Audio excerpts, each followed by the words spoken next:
Welcome, dear listeners, to week 2 of the Stage Select's Game of the Year deliberations. I'm Julian Titus. And I'm Justin Ham. Who cares?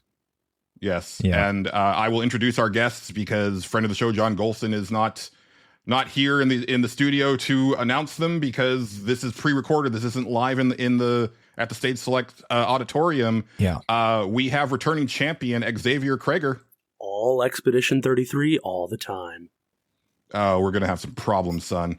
And joining us for the first time, hopefully not the last time, you know them as 60 X Celph, but from here on out, we will refer to them as 60. We have 60. Hello. 60 is fine. Unless you like to call people by their full name and middle initial, 60 is totally fine. All right. Can I change my name to 61 just for this recording? That's just too confusing. All right. I'll say what I they say. approve. Yeah. But I carry a lot of gremlin energy, so. Right. That's fine. I'm about it turns out that the gremlins are what I like in HoloLive, so we'll get along just fine. Yes, it is week 2 of Game of the Year.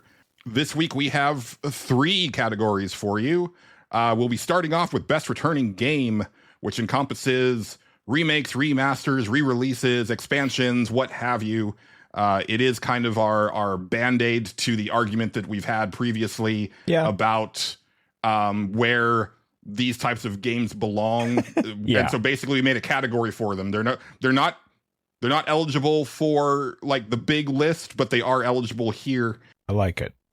Then we have a fun little kind of comedy category that won't take very long. Best Ninja, because it's been a banner year for ninjas. It's the year of the ninja. Yeah. And then we will be closing the week with the Ichiban Kasuga Award for Best Character, which I'll go into more detail when we get there. We've modified, we've kind of altered the Best Character category for a couple of reasons.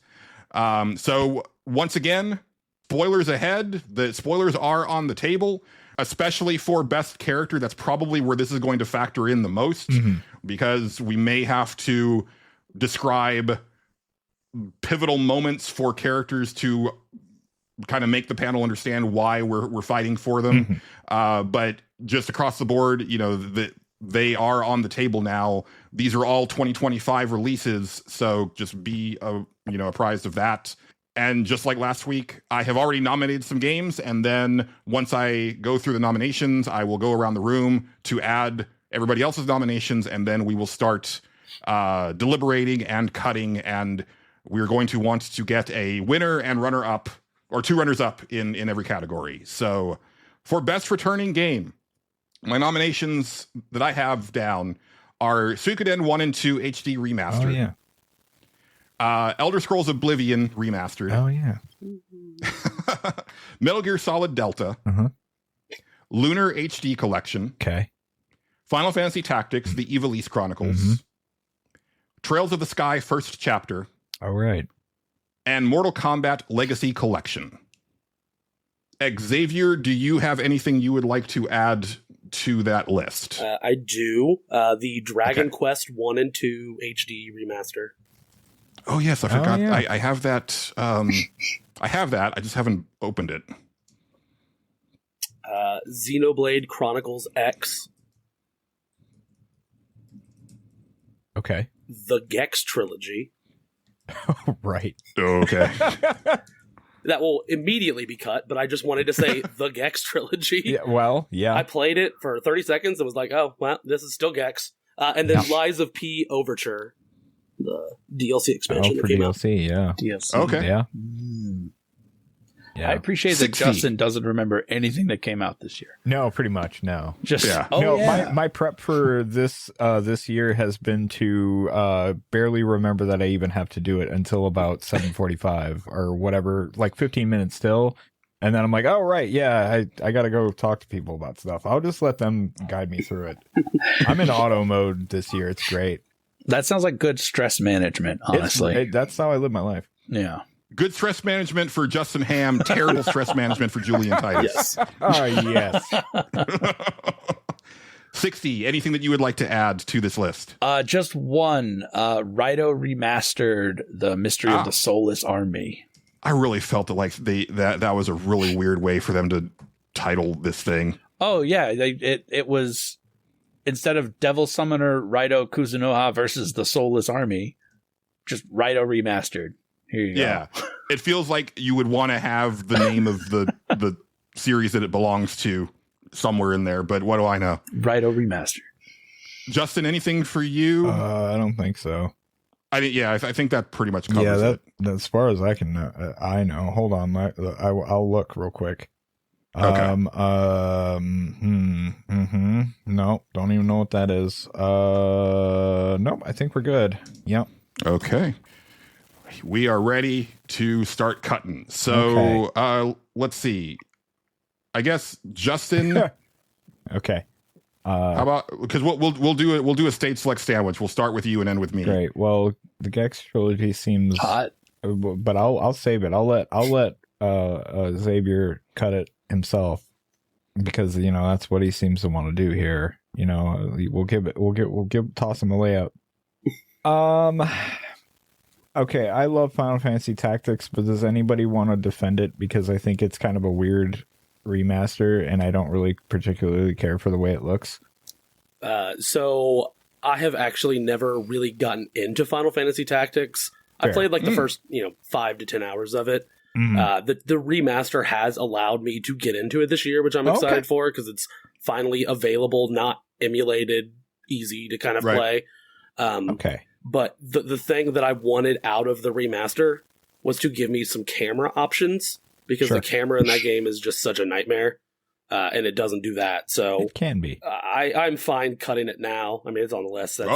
Interesting. I mean, the game is great. Like if we're just talking about the game, quality, I think it deserves to go further. But I definitely don't think that the remaster did anything. I love Final Fantasy Tactics. It's one of my favorite games of all time, but I don't know how I feel about the remake. I haven't touched it, I'll admit, but looking at it, I was like, I wish you would have done just about anything other than what you did. And I do think that that's a good thing to get out of the way early on is that I think one of the big things for this particular category is how successful are they at these games returning. Right. Mm-hmm. So, I mean, quality of the game does factor in at a certain point, but more than that for this particular category but what did they do to make it better? Right. For it to justify coming back. Right.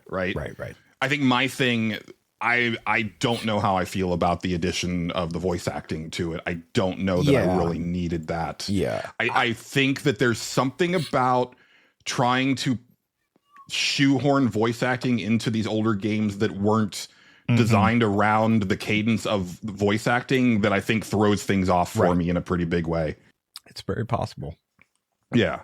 So, okay, I'm sure I thought that was going to last longer, but I'm totally fine with that going. I seen it and I was like, you know what? I bet everybody's going to, I like to throw my own weird curveballs every now and then and just be like, let's get rid of the thing that I bet everybody thinks I'm going to defend, just to throw them all off the scent. Sure. Yeah. All right. Well, Xavier, it's over to you now. Gosh. So for very similar reasons, this is actually probably my favorite game on this list. But the Oblivion remaster, I don't feel like they did enough for me to justify it here on this list. I don't know. Like I played it again. Pretty. I actually beat the story for the first time on the remaster. But like I played through it and I was like, this plays or it looks like I remember it looking, and I don't really notice anything else. No, it looks better. It does look much better, but it looks like I remembered it looking. I kind of want to push back on that because I felt that it felt a little better too. I'm kind of. I don't want to cut that one. That's fine. I won't push too hard on it. That It might not make it. It might not to the end. It very well might not. But it does seem a bit early. For me. I think that one is actually a bit early for me too. This is all good to know. Yeah. Right. Then I will just take. I will just take the easy one with the Gex trilogy. I was going to say I gave you the layup. Example. I know. Yeah. But I'm like. What if Gex didn't get eliminated in the first round, though? Like, what would that say about life? Yeah. Where we are as a culture. Yeah. Right. That's what we deserve. The Gex trilogy. I am a Gex apologist. I love that first game. I have fond memories of that second one, but I don't think that should have come back. It really did. 60. What would you like to eliminate first from this list? Oh, this is tricky because I'm just going to be pushing boundaries. Because I would have said either Oblivion or Final Fantasy Tactics. Mm-hmm. Yeah. But we've already touched on those. Yeah. This year was I had to look because I didn't know what all the remakes were this year. Mm-hmm. And there's just so many that I don't care about. Like Oblivion and Final Fantasy Tactics. Sure. It was not a year of great remakes for me. So let's push a boundary. How does everyone feel about Metal Gear Solid Delta? Ooh, that's interesting. That's an interesting one. I could see it being a top 3, but here is my caveat with Metal Gear Solid Delta. Is that I think it's a fantastic remake as far as aesthetics. Mm-hmm. And I think that they did a good job of updating mechanics, but they didn't go far enough. Right. There's still enough jank in the way that Snake controls, and there's certain things where I would get into situations where I was like, why do you do that when this happens? Like, why don't you just like get back up when you get knocked down, and you know, things like that have been legacy issues with the Metal Gear series. But I felt like this was the perfect opportunity for them to try to like fix some of those things. And I don't know if they weren't able to because of the original code or they just didn't, but it did make the game, I think, more frustrating for me than I expected it to be. Because again, there are some things that I think are really well done as far as like modernizing the game. So I'm not going to fight that hard for it. If the rest of y'all are fine letting it go, I would be surprised to see it go in the first round, but I'm not against it. I feel like I'm looking at this list and I don't care that much, but there's other things that I super don't care about on here yet, and I don't know. That feels early for Metal Gear Solid Delta. Let's put a pin in it. Yeah, I don't care about Metal like Gear Solid, so yeah, I have no doll on this one. Okay. It might not have that much. I might be the only one defending it. So, and if I am, I don't even really care. I played it and I was like, okay, yeah, that's fine. So maybe it doesn't make it. I feel like you just talked yourself into it. Yeah, no, that's fine. We can get rid of it if you want. I don't give a shit. I don't really care about any of this. Any of these anyway. I'm like, I didn't play many of these this year. All right. Yeah. Well, that's Delta gone. My goodness. Oh, is it back to me now? It's around to me. Oh, good. Thank God. Man, this category is going to go faster than I thought. Because my original thing going in, and I don't know how y'all feel about this. Sure. I feel that Suikoden HD Remaster and Lunar HD Collection are about of the same quality, which is, I'm glad that you can play them in HD on a modern system, but that is the extent of it. Like that, yeah. They did kind of the bare minimum to get it working and looking nice, and that's what you got. And I'm glad, like I think they did do some improvements to translations here and there, sure, but they didn't completely retranslate the games. Yeah. So I kind of feel like both of them kind of share the same space, and I'd kind of like to cut them both at the same time. I don't know. Suikoden 1 and 2, I kind of think is cool that it came back though, because those are tough games. They were tough games to find, and I'm kind of just glad they're back. Yeah. Lunar, I don't give a shit about. I'm not going to lie to you. Those games, as well as Final Fantasy Tactics, are games that I'm just glad you can go on a store, buy it, have a, you know, I think you can get physical copies of all three of those. Yes, I have. It's really nice that they're back, but I just, and I haven't played Lunar at all. But the Suikoden and Tactics, I do not have a ton of experience with the original games, but I don't feel much new in the remasters. Yeah, that's fair.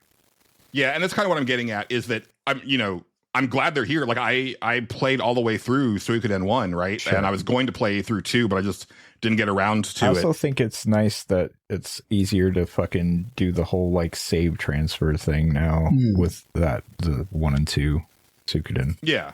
Yeah.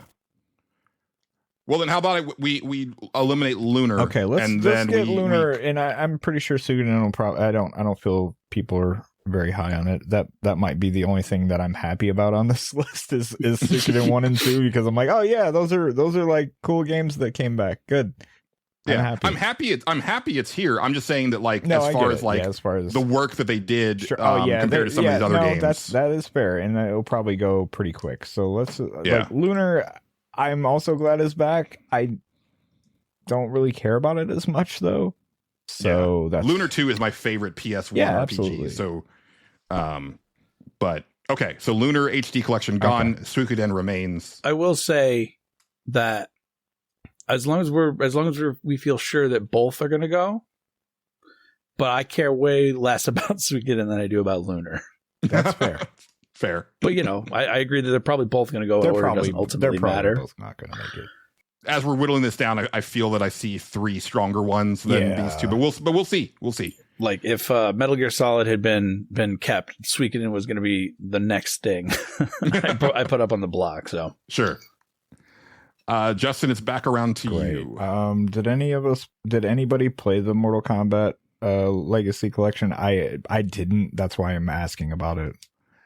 I haven't, because I'm waiting for the physical copy, which is coming next week. I'm waiting for it to not be $50 for 3 Super Nintendo games and all that stuff, like things I could buy on get in an emulator. I like all the background footage and stuff. I think that's cool. I think they did some cool work to it. But that's kind of the thing so I don't own it. I played it at my friend's house for a little bit. The Game Boy or Game Boy Color games that are in there, I think, are really cool ways to experience it that I don't think I even realized that they had handheld versions of them, and the background stuff is really cool. So I do kind of hate to see it go, but I also don't care that much about Mortal Kombat in general. Like I will never own it. I just had fun playing it at my friend's house for an hour. Sure. Yeah, that's kind of how I feel those games are these days. Like, I do take exception to you saying that it's like a few Super Nintendo games, because it's like a ridiculous collection of stuff. It's nice. I'm not saying it's not. I think the big letdown for me personally is that they put Mortal Kombat Trilogy for PS1 in that collection, but not the original Mortal Kombat 3 for PlayStation 1, and that's the one that I spent the most time on. I didn't care for Trilogy all that much, but the original like launch PS1 version of Mortal Kombat 3 is like I put tons and tons of hours into that game, and that's the version of 3, because 3 is my favorite in the series, but it's specifically the PlayStation 1 version of 3, without the bullshit arcade CPU logic for the enemies. I'm sure the price tag's completely fair, and all, when it's all said and done, when I looked at it, like, because I was like, oh, that'll be like, $20-$30. That seems right. And then when it came out at 50, I was like, I don't know about that. Actually, that's too much for that to me. Mine is, I think I paid $70 for mine because it was physical. Yeah.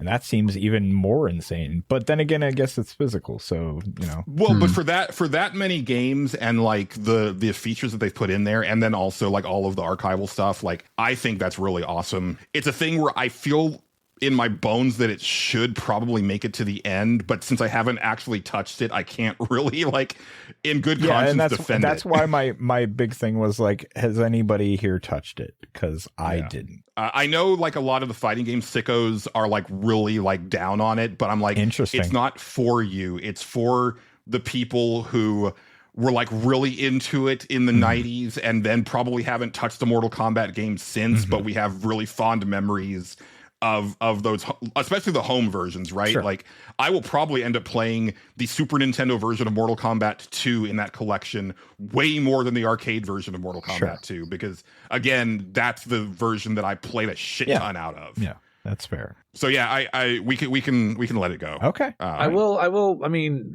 the argument for it is if you're talking about games that brought a game or a series back, like this is the one that did it.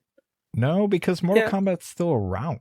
Yeah, it is, but the history of it, because to your price point, it's the reason I'm also not going to buy it. Right, that's what I mean, you know?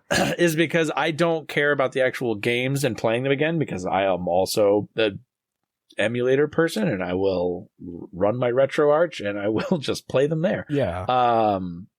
But what I want out of it is all that archival stuff and the documentary, and like I almost wish they sold just that stuff for like $20 or $30, and they can keep all the game licenses. I don't need those. Right.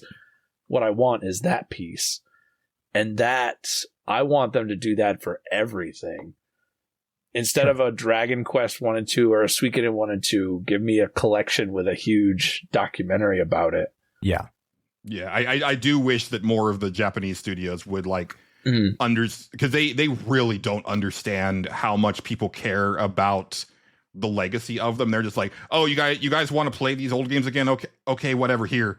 And it's like, no, but we also really would like to see like multiple versions of them and like posters and digitized interviews from Famitsu and stuff, please. They're like, nah, you don't need that. I definitely think that of the games that we have on the list, Legacy Collection is the one that celebrates the original games more than anything else. That's fair. That we have here. Yeah, okay.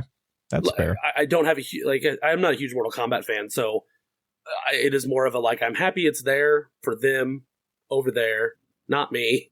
Yeah. You know, I don't have a huge dog on it, but I definitely... It's a game that I will eventually buy on sale and play for about an hour and go, oh, neat. And that's it. That's probably what I'll watch happen. the documentary and never play it again, probably. Yeah, I don't know. So are we cutting it? That's a good question. I'm for cutting it if everybody here has their eye on 3 different things, then I think it can get cut. But if you want to keep it around, say so now.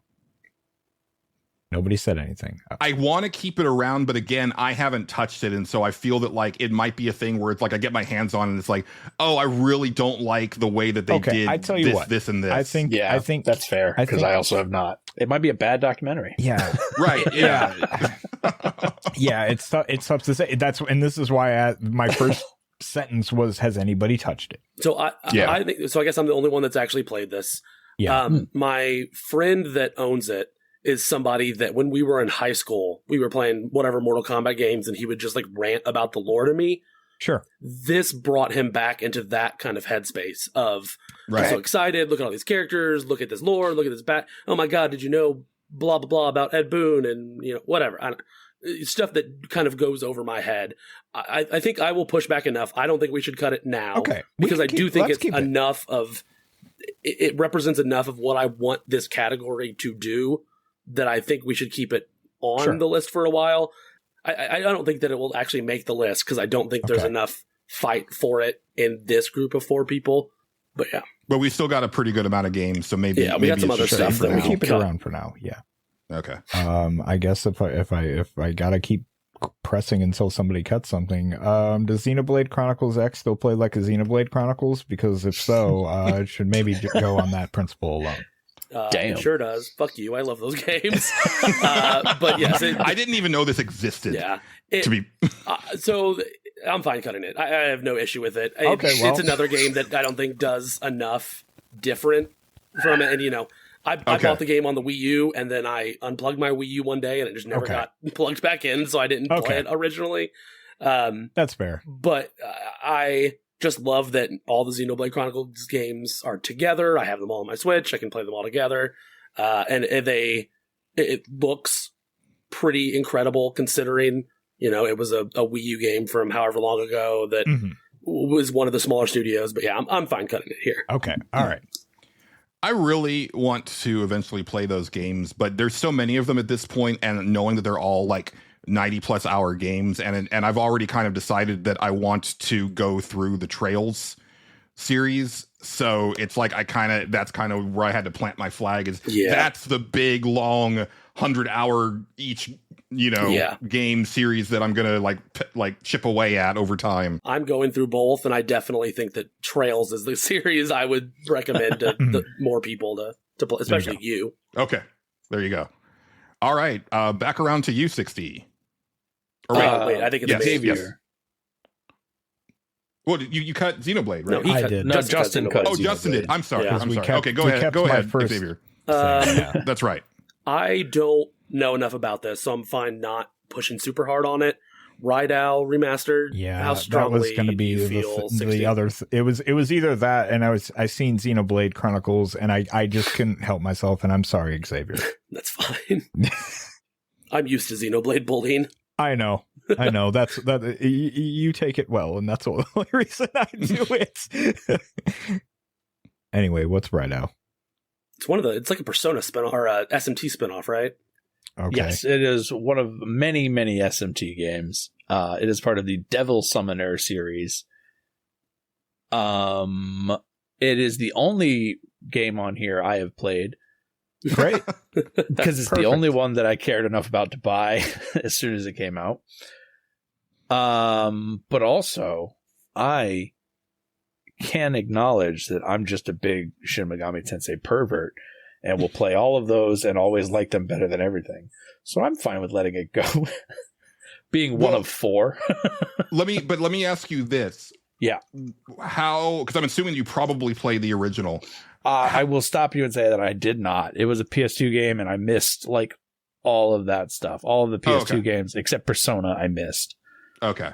So you might not be able to speak to how well they kind of embiggened it for this release. I have no idea They on might that have just, front. Here it is. We made it work. It might just be prettier. Yeah. It's HD now. Oh, wow. Right.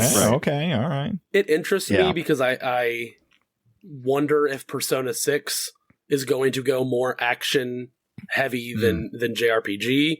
I don't want it to, but I just think that's a I possible. don't think they'll do that. Why do you think that it might? And this we don't have to go super deep into this. I think that Persona 6 will have more action mixed in with the turn-based, kind of like some of the games. You're going to go for like metaphors? Yes, like metaphors, an evolution of that, where it is you can do it, action combat, and then if it's a big boss, a big whatever, then it's the okay. Yeah. So with them redoing Ride Out Remastered right now, I'm like, is this something that they're gonna? Because it is it's like an action game. It's not a turn-based at all, correct? Interesting. No, it's turn-based. Oh, it is. Okay, but it's like the Tales of games where it's. Oh, I see. There's like cooldowns on stuff. So let me take that back. It's not turn-based, but it's not straight action. Okay. So I could see what you're saying about them maybe going with. I hope not. I mean, it's not what I want. I would like distinction between my series, please. Isn't that what they did with that most recent like SMT the Vengeance release? SMT5. Yeah. Oh, I didn't play Revengeance. Yeah, I didn't play. I played base SMT5. I haven't played that one. Yeah, the base one was pure turn-based, I believe. Yeah. Okay. Is Revengeance action-based? Oh no, my series. I'm not sure. Yeah, and that's kind of the weird thing because I personally feel that Atlas has been like between Atlas and RGG making the Like a Dragon game series turn-based, they've been proving that like to Sega like proper, hey, people still have a big appetite for these because we're breaking records every time that we release a new game and people are really into these. And so it is kind of weird to me that with like Metaphor and like Right Now, like they are kind of like, but maybe we want to like tease some action into it. Yeah, I don't know. It is a weird thing to me. Yeah.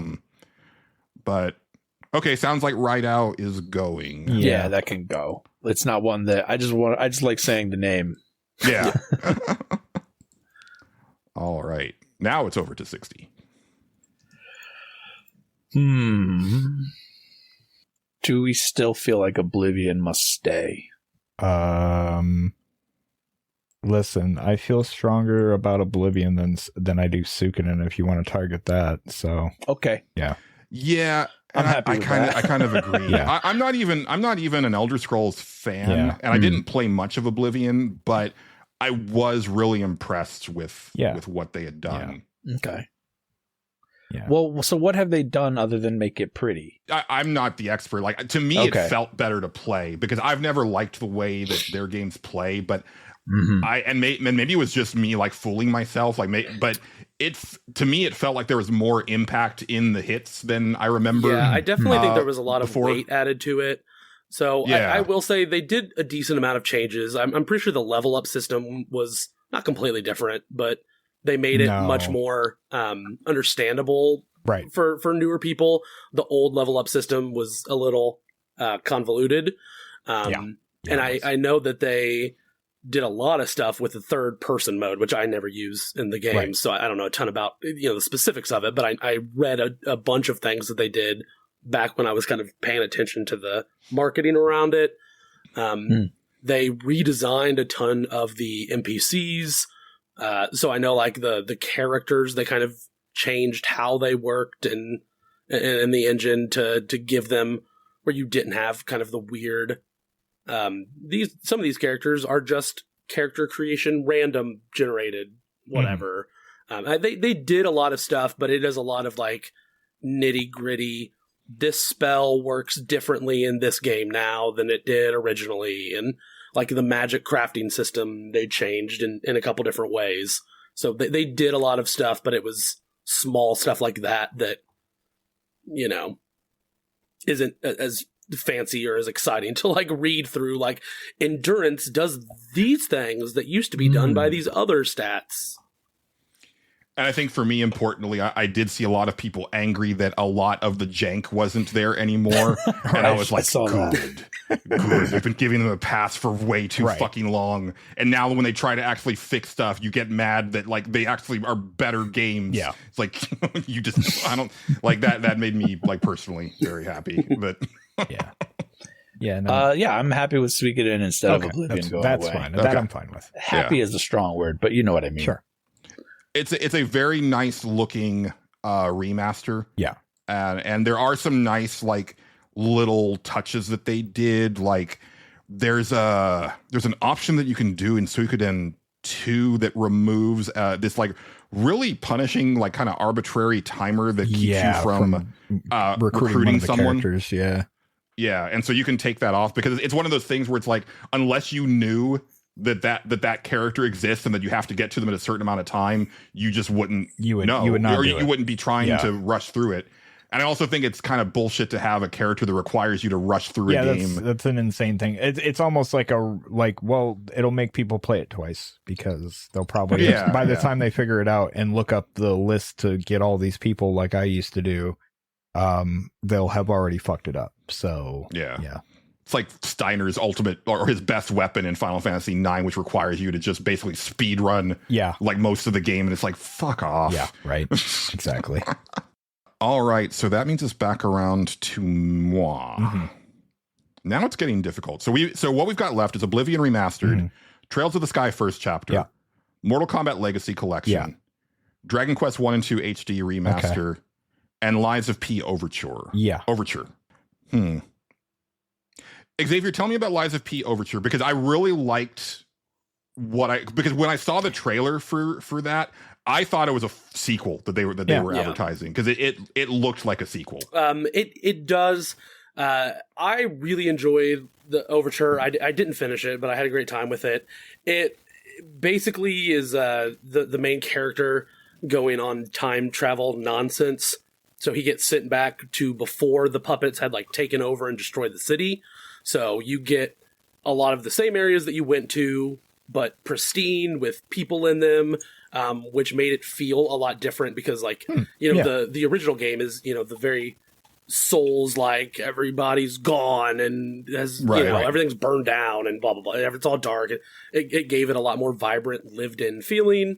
They added a ton of weapons, which was really cool. I don't believe in the original game they had ranged weapons. They added some ranged weapons in this, which can really change up the way that combat feels. My favorite weapon is basically a giant pinwheel that it's like a stick that's got these like spinning blades on the end of it that you could use that I really loved. I think the story is very time travel nonsense. Like I was playing it and I'm like, okay, I've officially lost track of what is happening in this story. We're meeting characters that are going to become a different character in the future and, you know, whatever. I assume I'm the only one that's played this game out of this group.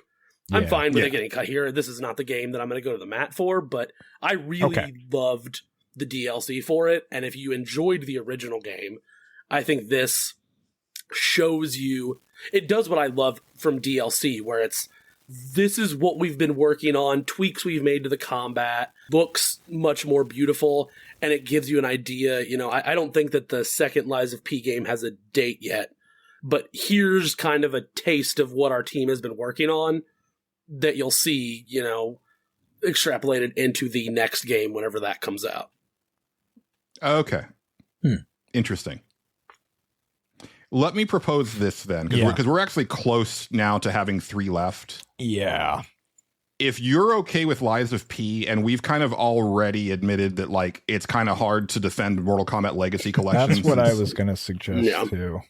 I think we drop those 2, and then we just need to come up with our number 1. Does that sound fair? That will take us group? to Trails, Dragon Quest, and Oblivion. Yeah. I'm fine with that. Okay. Yeah, I can live with that. Cool. I'm cool with that too. Yeah. We haven't talked about it, and it's for a reason. If Trails doesn't win this category, I'm fucking shocked. Well, yeah, I listen, I didn't touch it, and I don't have much of a connection to the Trails of the Skies series at all. But it looks nice. It makes me want to actually play it, because I actually enjoy the fact that they've gone back and been like, play this, just do this one first, because it's a confusing thing to get into. It is. Yeah, and especially I kind of like the idea behind it. Yeah. Go ahead, Xavier. I remember, I think it was about a little over a year ago, right before they announced it, I started the original Trails. I got like 5 to 10 hours in on Steam Deck. And then they announced this, so I was like, maybe I, just hold off and check that one out. It is crazy how much the remake is that game in almost a whole new format. Cool. It's been rebuilt from the ground up. It's absolutely gorgeous. It looks and feels like a modern game. But if you played that side by side with the old one, other than, a little bit of dialogue changes, a little bit of, music sting kind of differences, I mean, it is that game again. Sure. And it absolutely astounds me the investment that this company made into this game that, to my knowledge, was only available on the on Steam. Right. I think it was the only place to get it, making it available for everybody. And PSP. Yeah. But nice. There's the emulation route. There's always the emulation route. Yeah. Well, but as far as like legally and to be able to purchase, and so my thing is, to me, this is the epitome of what a remake should be. Sure. I don't think it did as gangbusters as I was hoping it would. I wanted this to like eat Final Fantasy VII Remake's lunch as far as sales went, because I don't think you're ever going to get that from the Trails series, Julian. It just has the wrong name, honestly, because Final Fantasy sales are going down with every single release. Sure. So and Trails games are going up with every single release. Yeah. So at a certain point, there's an equilibrium. I don't know about that. Like it would have to be a pretty like the path for which they would have to cross would be like we'll both be dead by the time they hit that. I'm just saying. So you're saying 2030? Yeah, probably. There may be a amount money invested to amount money returned, where Trails has done better proportionally than Final Fantasy does. That I wouldn't be surprised by. Yes. Yeah. Because like they spent all of this money. Oh, that to I would make not be this, surprised by at all. Yeah. Super realistic version of the game that also like, in the sense of the first remake, like, but it's also not a remake. It's actually a sequel, and we're trying to do all this weird shit.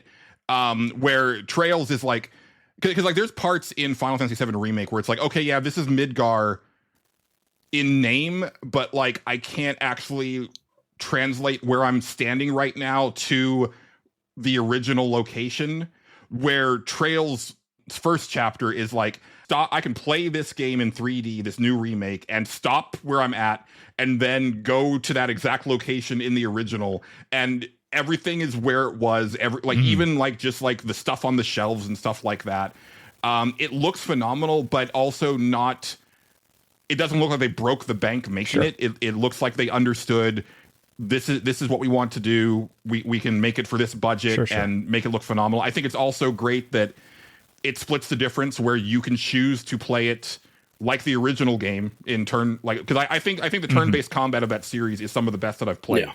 I don't care about playing it in action RPG mode, but you can absolutely do that. It's the way that they are pushing you to play it. Like that's kind of what they're expecting you to do. But then I look at the move list and it's like, all these moves are very positional, and you can't really do these positionals unless you're like lining things up just so in a turn-based fashion. So to me, that's really like, if you want to if you really want to play the game strategically, that's what you want to do. Yeah. But I love the fact that both options are there, where that's technically true in the Final Fantasy VII Remake series, but it's like the turn-based thing is baby mode. Like you know, that's if you can't press buttons, and it's like, no, I just want to think more about what I'm doing every action or whatever. And then also, like, I think the voice acting is really great, and I think it's just a stellar remake, and it's kind of like the new bar for me with full on remakes. I mean, I'm sold. Like that's fine. If we want to make that number one or whatever, I'm cool with it. Because it's the only other thing that we didn't talk about. Number one, and there's two runners up. I know we didn't talk about Dragon Quest 1 and 2. You're never going to convince me that that's number one, because I don't give a shit about Dragon Quest. I'm sorry. But that being said, I know they're really great remakes, or remasters or whatever. Xavier, did you actually get to touch it? Because I haven't opened my copy. I have touched it. I have beaten Dragon Quest 1 again on it. And Dragon Quest 1, they didn't do a ton. Like they, ran it through the look nice machine, whatever they do. It looks beautiful. They added, weapons and whatever. But Dragon Quest 2, I think that they did a lot that I really do. I am very amazed by. So looking back at the Dragon Quest games, I feel like Dragon Quest 2 is often you don't have to play this one. It's the oldest, and they tried to expand the series from 1 because it was so popular into, what it eventually became. And this is kind of the ugly, middle child. We didn't quite know what we were doing. We just kind of made it bigger and, did whatever. To glossing it up in this version, they added almost an entirely new story. They added a ton of dialogue and characters that weren't in the original game to give it a little bit more of a sense of purpose and a little bit of more of a consistent drive throughout the game, instead of, Dragon Quest 1 is the Dragon King is over there, kill him. And then it kind of turns you loose and doesn't talk to you again for however, 10 hours or whatever the game is. That's about right. Dragon Quest 2 was also like that originally, from the little bit that I remember. And the HD remaster is not like that. It does have a ton of moments added to it that kind of try to give you little bits of, what I love about like Dragon Quest 11, where you go to a city and this city has a little bit of a story. You get to have this kind of almost filler episode of meet these characters, something's going on, you get involved, kind of resolve it. So I do think they did a lot. This is the one that I was ready to get my knives out to get it towards the top. But it's not going to beat Trails, for me, much less for this group. Yeah. So sure. No, I think it's really cool. And I've talked to people online, and because my thing was like, I didn't understand. I mean, I understand why they released 3 first and then the 1 and 2 collection. But my thing is always like, I don't like the idea of playing series in chronological order, because I feel that like then you don't understand the evolution of like the mechanics and the improvements over time in the series and stuff like that. But it seems that they went out of their way with these 3 remakes to make it make sense, like from there's little things that are plugged in story wise where it behooves you to play 3 first and then go through 1 and 2, and I think that's actually really cool. Some of the story stuff that they added into picks up off of things that happened before in Dragon Quest 3. Cool. So I do think that the added stuff for 2 is the reason that it is now, the last one that you should play out of that trilogy. Yeah. Excellent. And I think that's cool. They did that extra work, and I think that's really impressive. But yeah, I do think the Trails is just kind of like, wow. What they did with it. And also, like a kind of like with the Suikoden and Lunar and Tactics thing where it's like, oh, it's so great that now this is available on more accessible platforms to people. But then on top of that, it's like, they also did so much amazing stuff to it, right? To make it feel like a modern thing. It really is like the Yakuza Kiwami of this franchise, which it kind of needed. Yeah. You could hand Trails to somebody with no context and they would think it's a 2025 game from start to finish. Like they would never think this is a, 2007 or 8 or whatever game. Yeah. Right. Okay. All right. Cool. I am bolding that. So winner of Best Returning Game, Trails of the Sky First Chapter, with Oblivion Remastered and Dragon Quest 1 and 2 HD Remaster as the runners up. Right.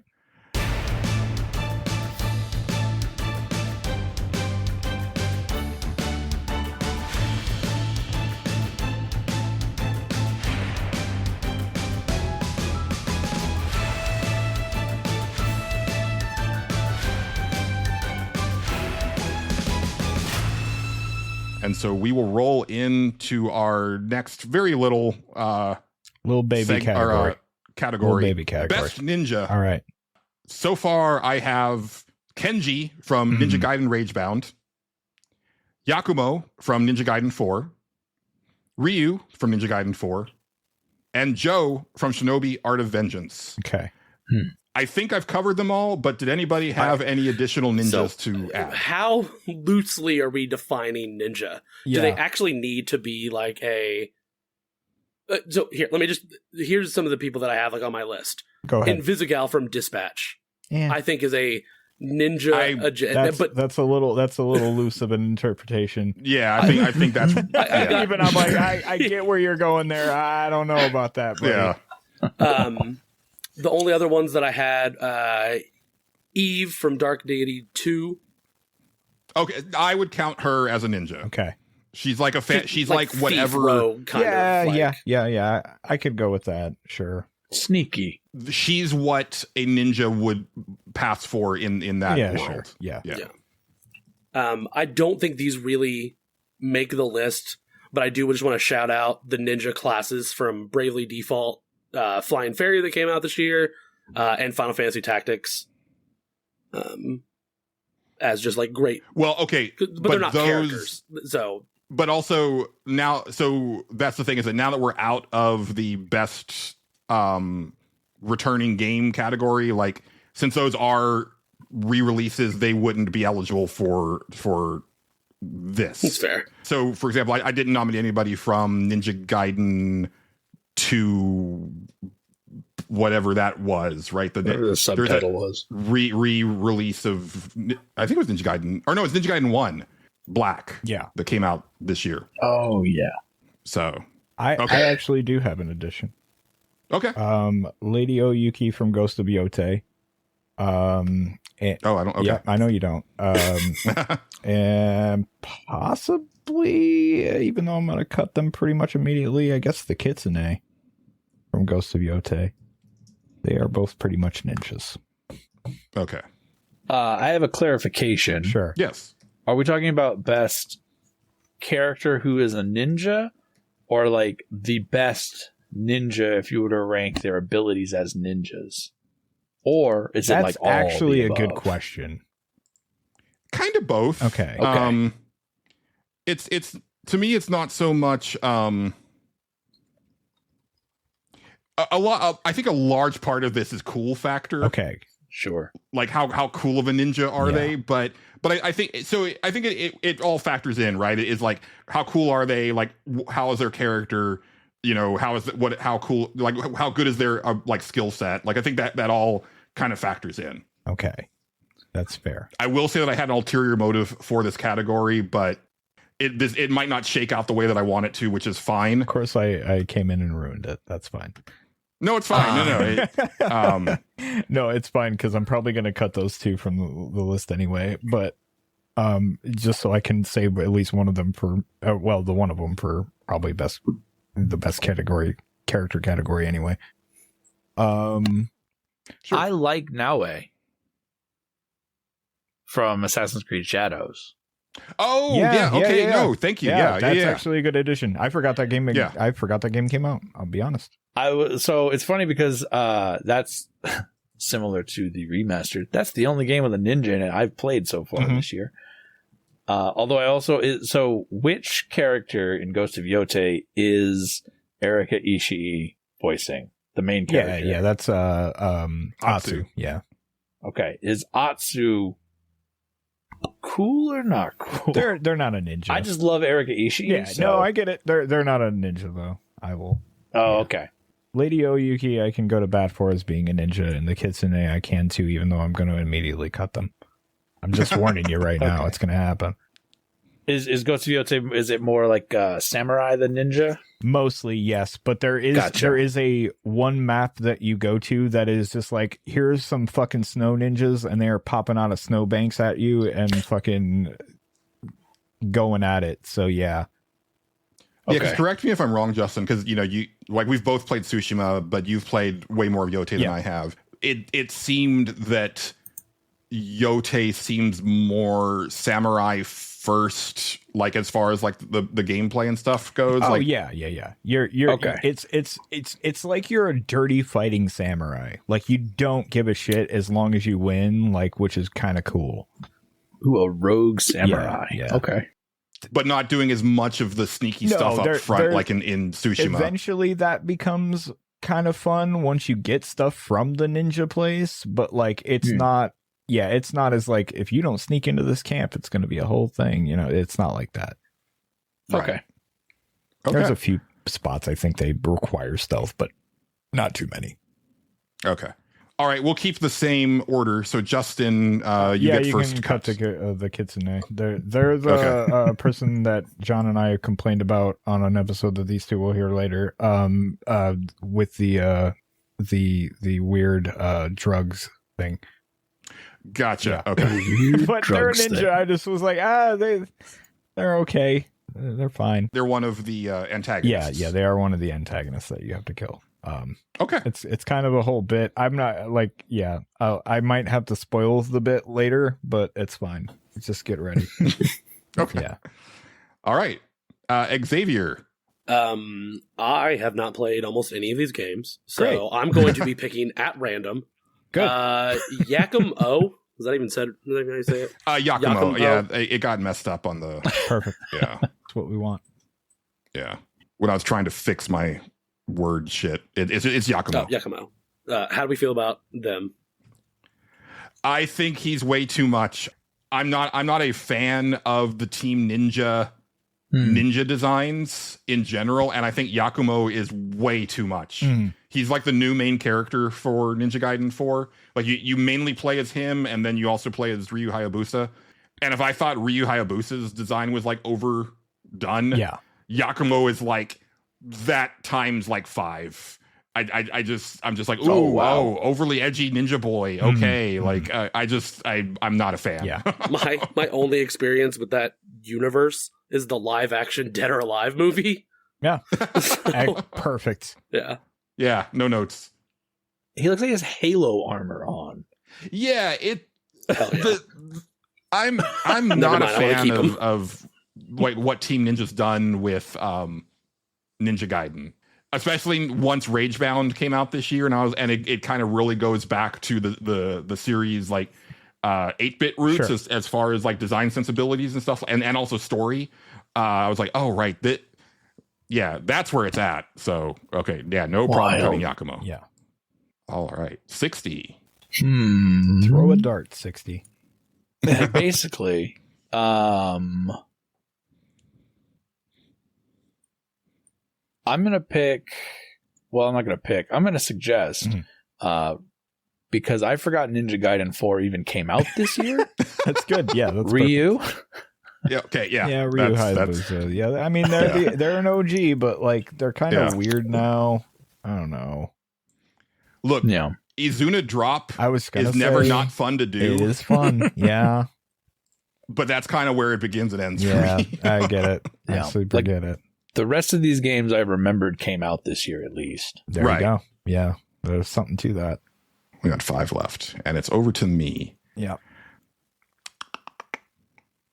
Tell me about Lady Oyuki, Justin, because she's the only one of these that I don't know. Okay, I wanted to nominate them because they are a ninja, but I want to go more to bat for them in a later category where I'll actually stick up for them. And it's too early to tip the bit right now, Julian. So we can cut Lady Oyuki. Okay. Yeah. Just laying the groundwork. Yeah. I don't know if they're even going to make it in that category, but I do like that character. So I want to give them their flowers in a more dignified category. They are kind of technically a ninja, but like, I don't know. They're cool. They're cool. I like them. But yeah, we can cut. You can cut them. I was going to cut them if you didn't, so it's fine. Okay. Yeah. Because it's such a small category, it's almost not worth it going back around. Yeah. So let me just play my card. Okay, play your card, Julian. Which is the reason that I created this category is to give Joe Musashi an award. Okay. because I can get behind that. Yeah. Shinobi Art of Vengeance is one of my favorite games this year, and Joe Musashi, like, the design wise, 11 out of 10 ninja design. It is one of my favorite ninja designs. They're great. His moveset is incredible. And I also love the fact that he is a silent protagonist. He just grunts for the entirety of the story. Except I love that. He says one word in the entire game, and it is right before the final boss. And all it is die. That's good. That's a ninja right there. That's pretty good. Yeah, no, I like that. I like that. Okay. So that's my thing is that I'm good with everything else. But Joe is who I want for that's fine. The final. Okay. So who do we have left for runners up? We've got Kenji from Ragebound. Yeah. Eve from Dark Day 82 and Naue from Assassin's Creed. I think Eve should go. Listen, Dark Day 82 is a competent video game. Let's all be very honest with ourselves about that. But like, I mean, she kind of comes and then like disappears for most of the story. And while she was an MVP on my team, don't get me wrong. Yeah. I just kind of don't care that much about her. Some of the best animations in the game. I love her stuff. I'll give it that. Yeah, I love the fact that I turned her into basically an untouchable tank, even though that's not really what she's supposed to be. Yeah. Like, you just don't. I can just put her in the front line. What I've seen of Naue and Assassin's Creed, I like, and Kenji seems pretty neat too. So yeah, that's kind of what I was getting at. I love Eve, but it's more from like a mechanical sense than anything else, and that's one of the. I do have Dark Day 82 characters nominated for like the best character category, but I know that that's going to be kind of an uphill battle just because they don't get a lot of time to shine the way that I would like them to. Well, they do the Fire Emblem thing where they show up, they have their scene, you get introduced to them, and then they just kind of shuffle, other than, the kind of main 2 to 3, they just shuffle off into the distance and like, you never have to talk to this person again if you don't want to. Yeah, I think the weirdest part about that game is that when they come back, sometimes you're like, where the fuck have you been for the last 20 hours? Like, what the hell's going on in this game? It's weird. I'm fine cutting Eve. I don't know any of the other characters, so I don't super have a thing. Yeah. No, Eve was neat. She was neat for her design is cool. Her arc. Animations are cool. Her growth, the way that her character works, she is incredibly powerful in that game. You're quite yeah. I'm just think that like. Go ahead. I'm just excited to see Dark Deity 2 brought up as many times as it will be brought up in the stage selects kind of end of the year. Probably. Yeah, I just think that like Naue has like even the little that I've played, like I can tell that she's got like a really good arc to her. Kenji's just like a really fun character to control and do it. Looks incredible in motion. So I think there's just like more going on with these other ones than Eve. But to her credit, she is one of the more upfront characters. Like she doesn't get shuffled into the background quite as hard as some of the other characters that aren't the main five, because I felt that she did pop up in dialogue stuff a lot more often than some of, like my boy Benji, like he showed up and he had his lines in like his first level and then never said a thing the rest of the game. She at least continues to show up and be like, yeah, I agree. And then like wanders off to the side. Basically. Yeah. All right. So cutting Eve, and I don't have to fight for Joe, right? Like we're good with Joe being number one. That's fine. Okay. No, Joe's like a Power Ranger. I just kind of Google image searched him. I love the white gi with the red bed. He's cool. Yeah. Good look. He's good. I'll agree with it. I'll go. Oh with man, and like just some of the moves, like the animation when you do his dash into his knee is like such a gorgeous move. Yeah.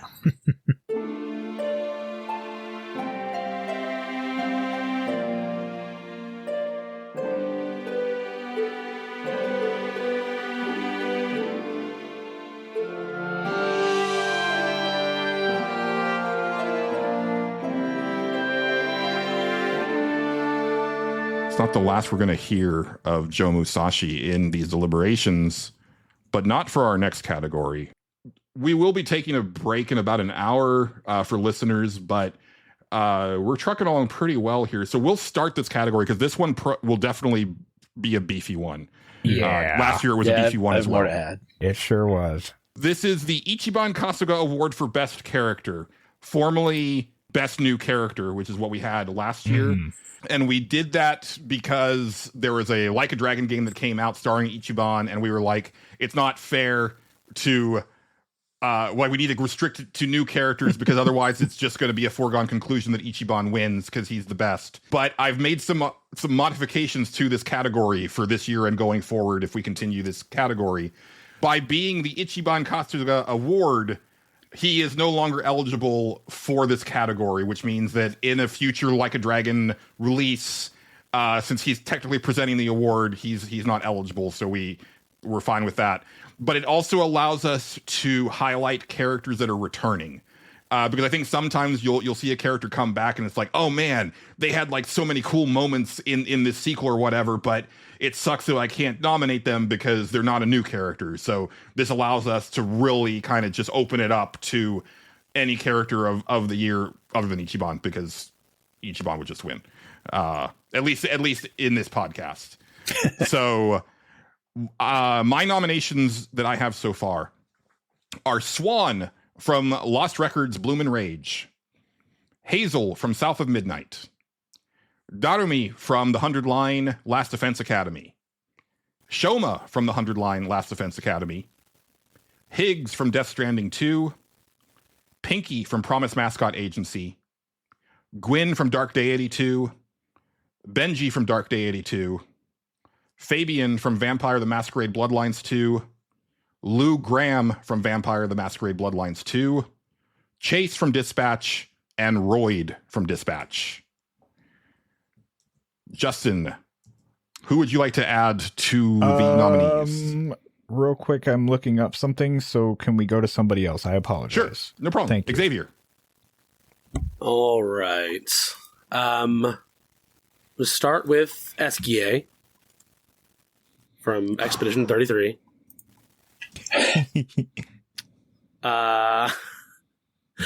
You know what, I'm not going to do that. Sorry. I was considering just naming all the Expedition 33 characters until Julian started cussing at me, but I don't actually have any interest in nominating anybody else for that game. Okay. Really? You want to nominate the worst fucking character in the entire game? Okay.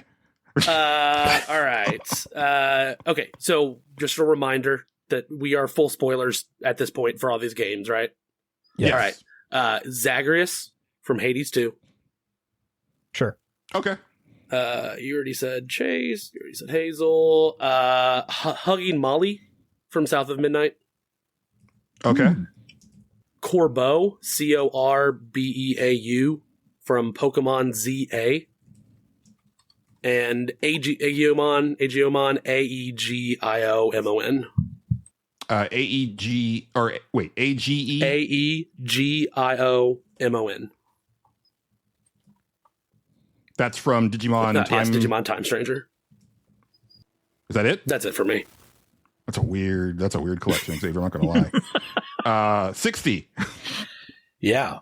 Another South of Midnight. I would like Rue on this list. You'll have to remind me who they are when we get around to it. Right, that's the They sound memorable. guy. No, ROUX. It's the right hand man of the big bad. Okay, all right. He's the guy with the caravan. Okay. And just a good voice. Just a good voice on that man. Okay. And Leah Kane from Dead Take. Really one monologue from Leah Kane from Dead Take. I don't even know what that game is. Betty from Date Everything. Okay. And Nora from Lost Records. All righty. Justin. Okay, now I'm ready. I thought about nominating Robert from Dispatch, but I've thought against it, so we're not going to do that. Lady Oyuki from Ghost of Yote. Atsu from Ghost of Yote. Dora from Hades 2. Okay, slow down. Sorry. If I can type this fast on my phone, you can do it too, Julian. Actually, I had to keep correcting it and then Googling the names of characters because I kind of forget. Okay, after Atsu? Dora from Hades 2. Let's see. I do have Malinoe on here from Hades 2. Even though I don't think they're going to go very far. Strife from Hades 2. Damn. Yeah. Most of these I'm probably not going to go to bat for. Boro from Wanderstop. Oh, yeah. Yeah. Alta from Wanderstop. Why not? And Blinker from Blippo Plus. Uh-huh. And I think that covers me because of the ones that I'm going to bat for you already got on here. So, yeah. Oh, okay. Real quick, Julian, I do have two that I forgot to say earlier. Arachne from Hades 2 and Tsubasa from 100 Line Hero. I don't know why I wrote them in a different spot in my notes app. It happens. What were you thinking, Julian? I'm sorry, because I might have forgot somebody. Oh, I thought you might have added another character or two from Bloodlines.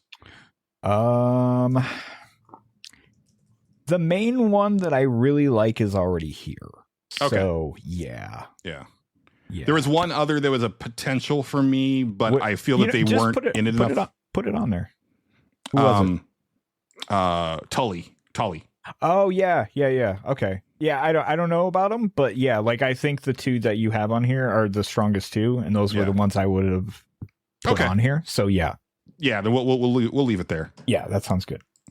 So now that we have our nominees, we'll keep the same order around the room.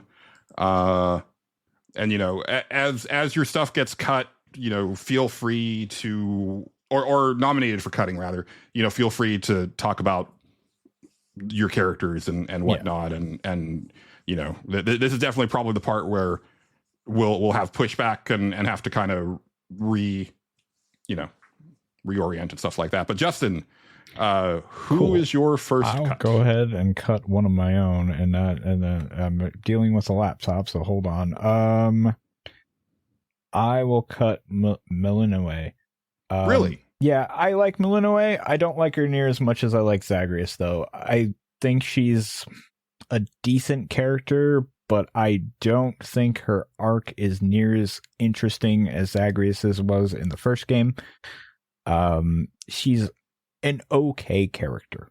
I liked her a lot at the beginning, but I found that the further I got in the story, the less I cared about her, and I was playing for the side characters and kind of everything else. So I think she is a little bland as a protagonist, in my opinion. I don't fully hate them or anything. I think they're fine, but I don't, like I said, I don't like them near as much as I like Zagreus. Yeah. Like Zagreus was great, and Dora is, or not Dora, Milanoe is fine. She is okay. Yeah, I like a lot of the other characters better than Milanoe.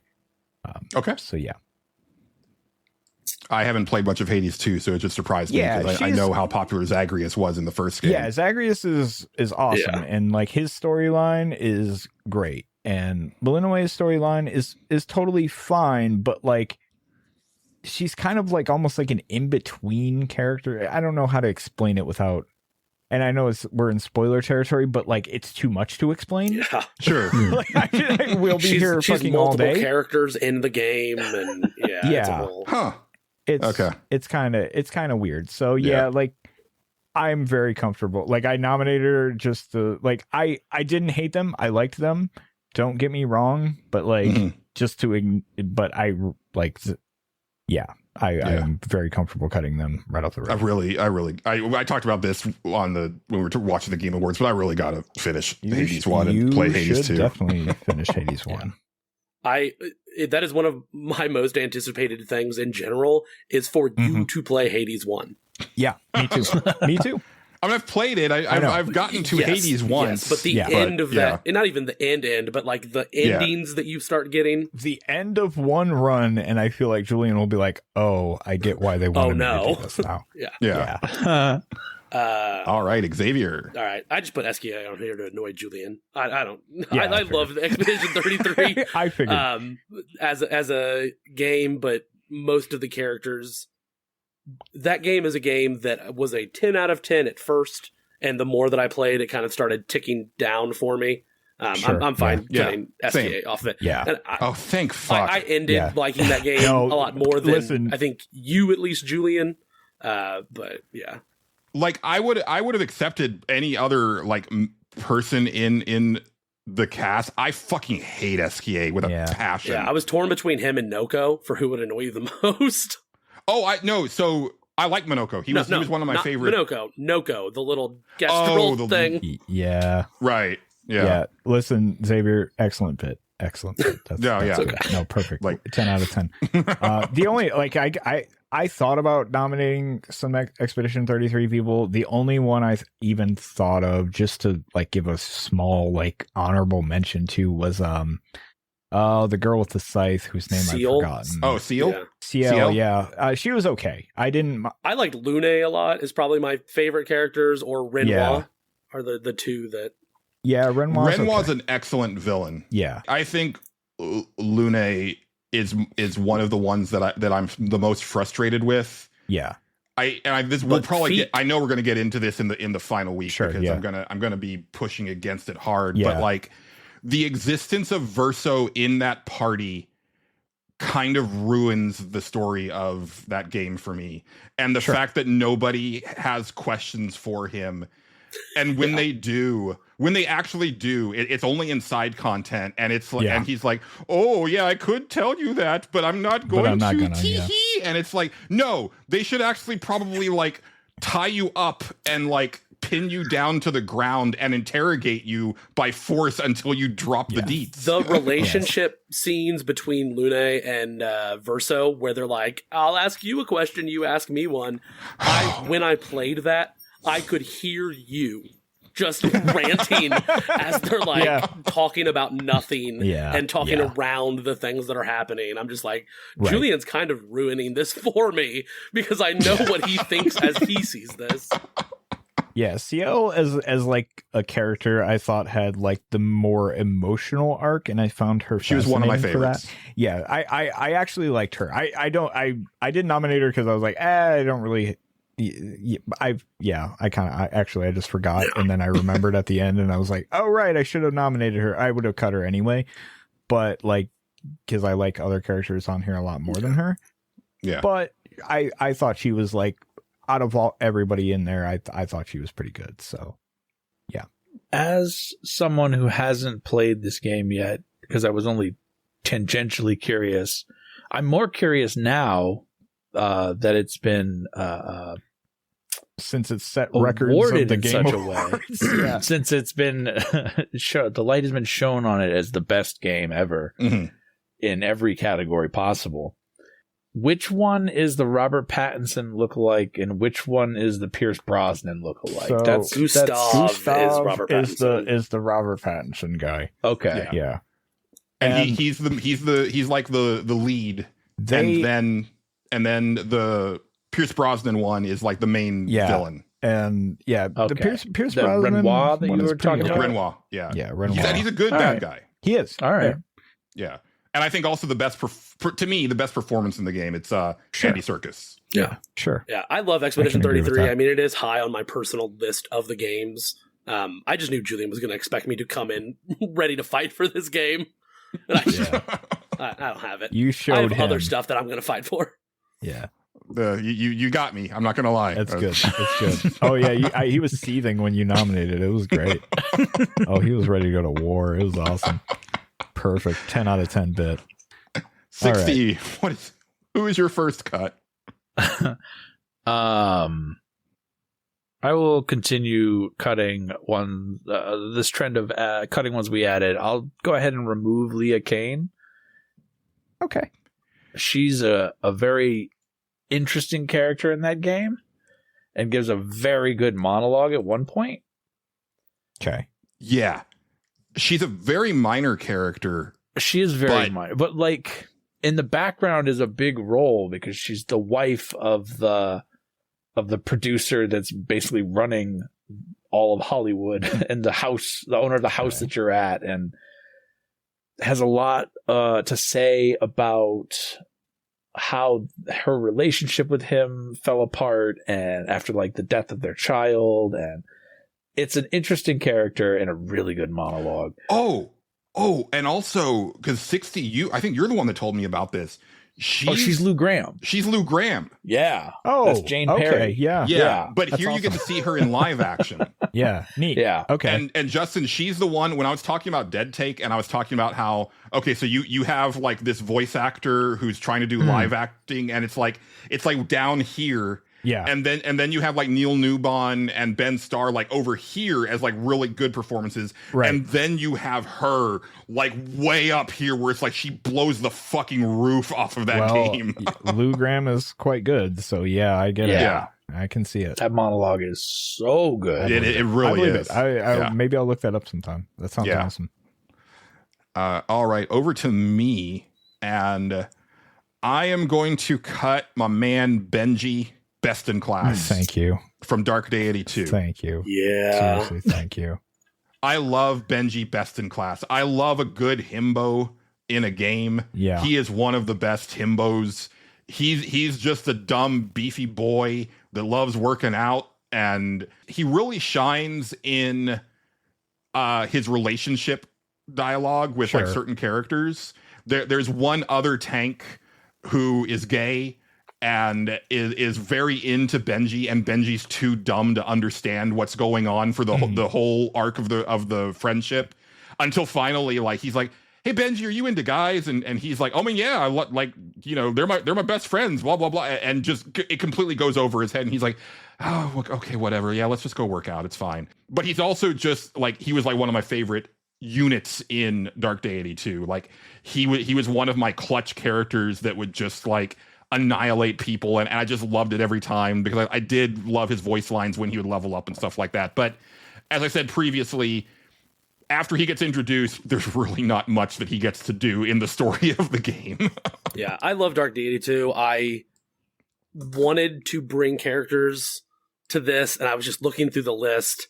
Gwen was the only one that I felt like even really had an argument for. Because, it's got the Fire Emblem. They show up, they have their thing, and then they go away. Yeah. Benji kind of, I feel like, has this spiritual successor to Kellum from Fire Emblem Awakening, the knight that was like, he becomes invisible because he's so kind of quiet and self-deprecating, and their personality is a little different, but I feel like they have that same kind of charm, especially when you get into the relationship dialogue.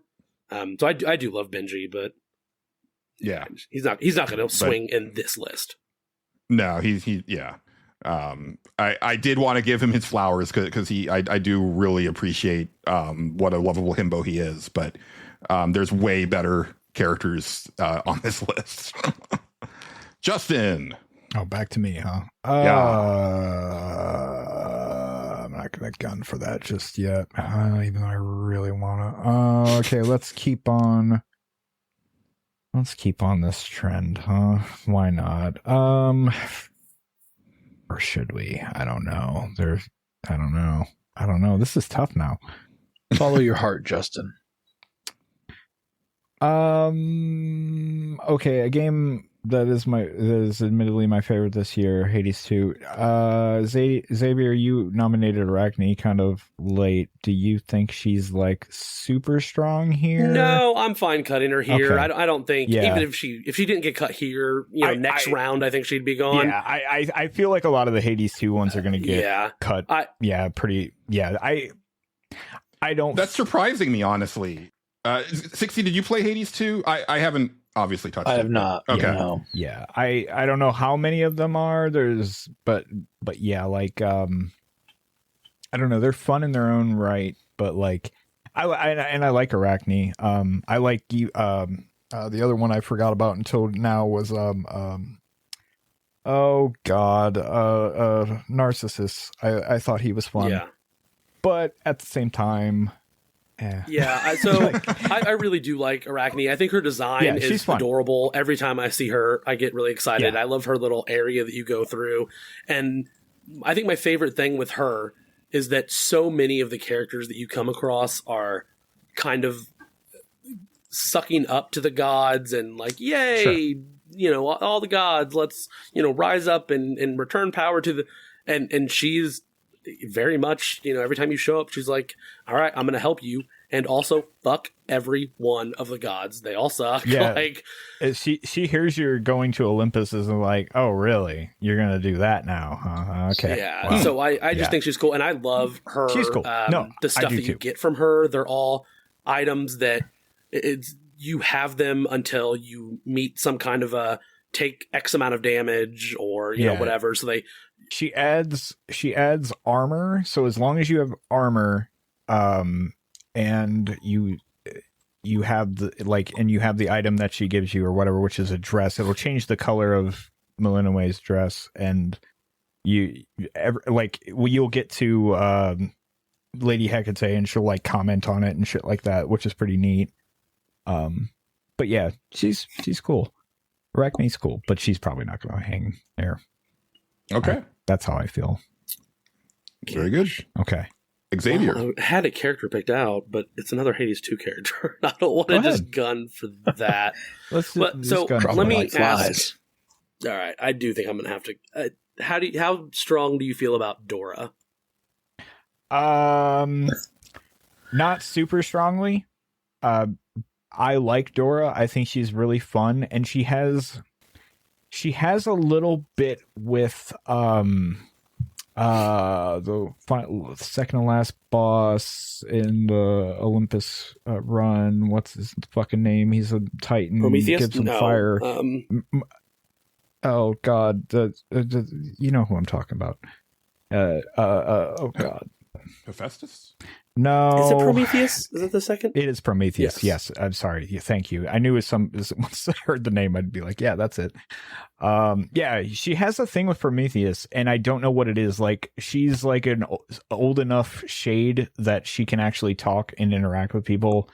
And she hears the name Prometheus and is like, oh, that does something to me. I don't remember exactly what it is, but I know that name. And I was like, and basically the entire time she's just like kind of a snarky smartass the whole time, which I thought was really fun. But ultimately, yeah, she's a fun side character to come back to and talk to, but like, is she the ghost that's in Malinois's room? Yes. Yeah. Okay. Well, and I think, the reason that a lot of these Hades 2 characters are kind of going, a lot of them are really great moments, but I don't feel like they have a huge arc. They don't go a ton of places. That's fair. They kind Super of agree. They show up. They're really charming. The character design is great. You're like, oh, I That's love you. basically Also, bye. I'm going to go do other stuff now. Yeah, that's basically it. Yeah, you get your dialogue, and more of this is like the sum of its parts. Really, like I love those moments, and I think it makes the game really cool. And that's more of a game of the year argument. When we talk about characters themselves, I don't think they hold up compared to some of these other things. Yeah. Okay, that makes sense. I to do me. think That's why remaining, that's why we're cutting them a little faster than I think the remaining ones, there's a little bit more of a fight to be had for them. Because I think we have Zagreus and Strife left. They at least have journeys. Strife that they I really on. like. Yeah, Strife I really like. Yeah, she's cool. Okay. We'll get there though. All right. 60, back over to you.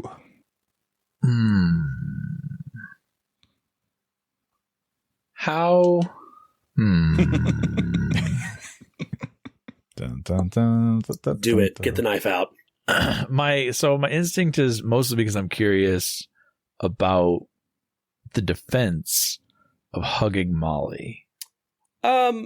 As a character. I will have to be reminded of hugging Molly because I played this back when it came out, and that was quite a while ago. Hugging Molly is a character that is like the spider that when you first encounter, is a villain that you're going through this layer, and you think is kidnapping the kids and took your mom and has abducted everybody. But then as you actually get into the fight with the character and kind of some of the reveals after, it turns out that Hugging Molly is a spirit that is attempting to protect all these creatures, has kind of taken your mom's body or spirit or whatever. I've also not played this game in a long time, but has kind of kept her safe during everything and kind of allows you to reconnect. I don't mind Hugging Molly being cut because I don't think she's going to go towards, the top half of this list of, 20 characters or whatever we have.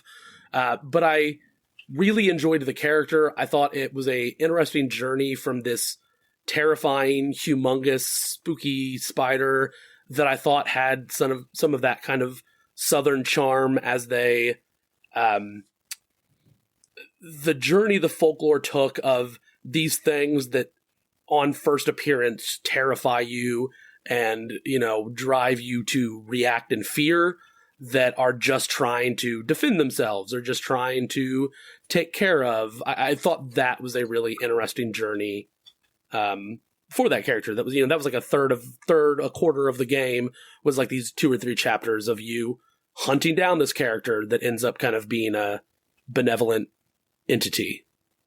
Yeah. Now that you're reminding me, I because one of my complaints about this, like the narrative of South of Midnight, is that there's a lot of characters where either the bosses that you fight or the people that are related to the bosses that you fight that have done some ill shit, and at no point does Hazel then go confront those people. And that was like a big issue that I had, where I was like, we're not gonna talk about this. We're not gonna go say I know what you did. Like, none of that, huh? We're moving on to the next thing. And that felt very weird to me. And so the Hugging Molly stuff was kind of refreshing because it turned it on its head in a way where I thought I already kind of expected how everything was going to go with each of the big boss creatures. Yeah, I like Hugging Molly a lot. It's really cool. It's just that was why I was looking for what the defense of, because I don't feel like there's a lot of characterization of Hugging Molly. Right.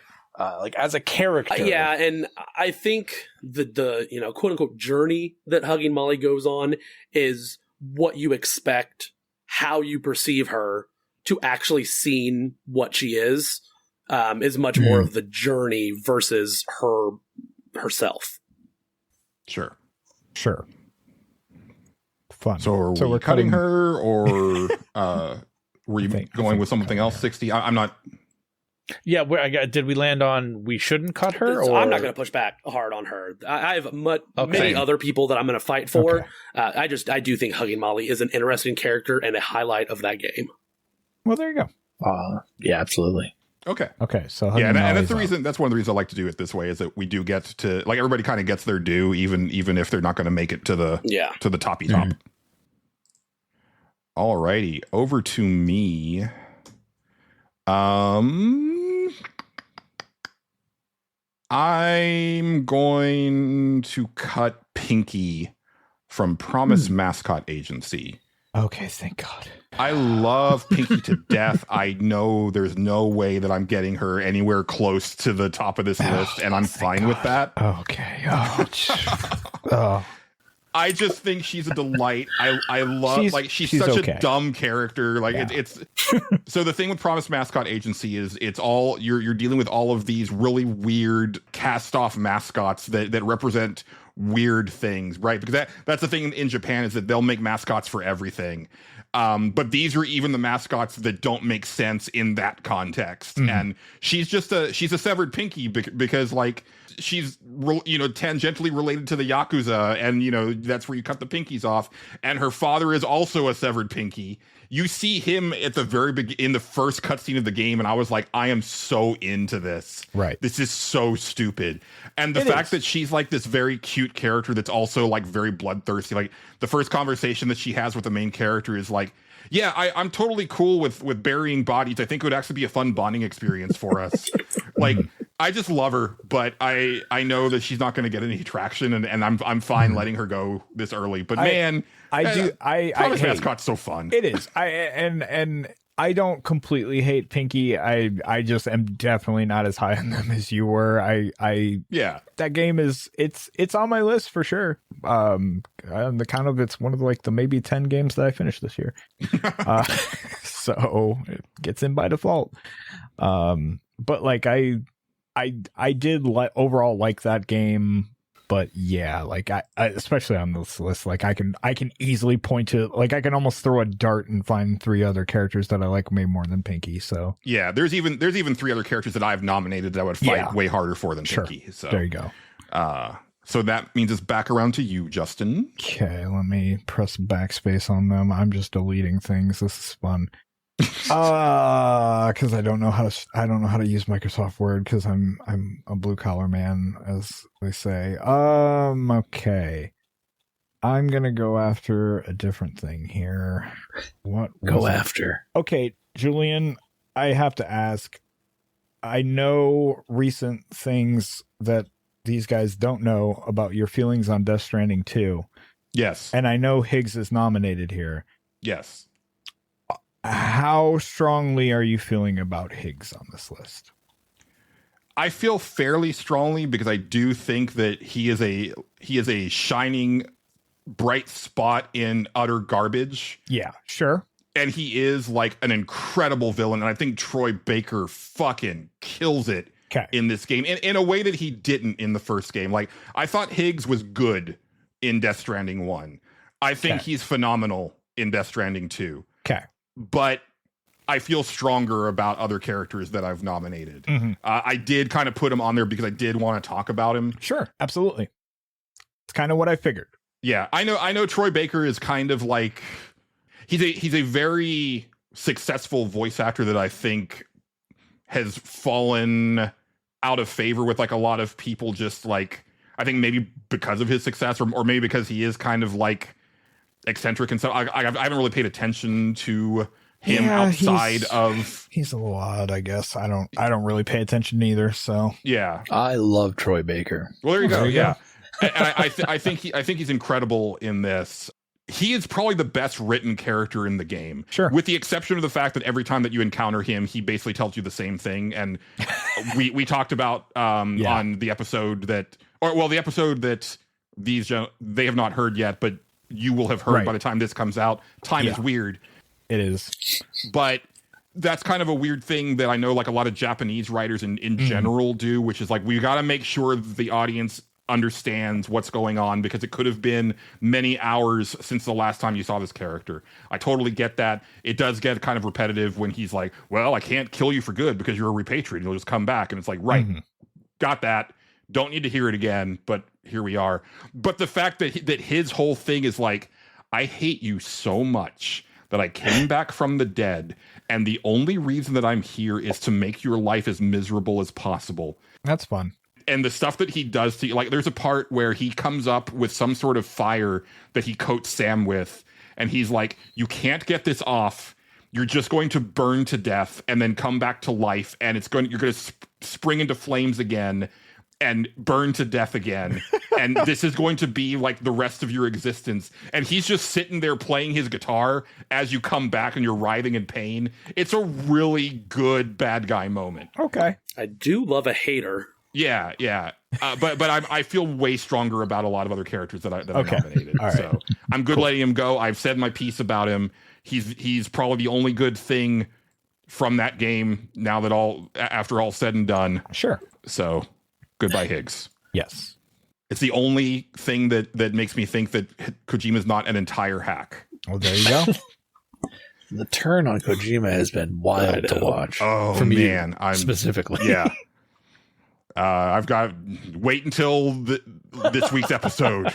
Yeah. Let me tell you. It's something. Xavier. All right, Julian. I'm going to say a name, and if it's not time to have this argument, just say no. Darumi from Hunderline. Oh, come on. Well, again, so here's the thing, right? We've got so many excellent characters on this list. Yeah. And when I played the 100 line, she was like my number one with a bullet, and I felt that was going to stay. But then there have been other games since then that I feel stronger about. I would cut Shoma before Darumi, but so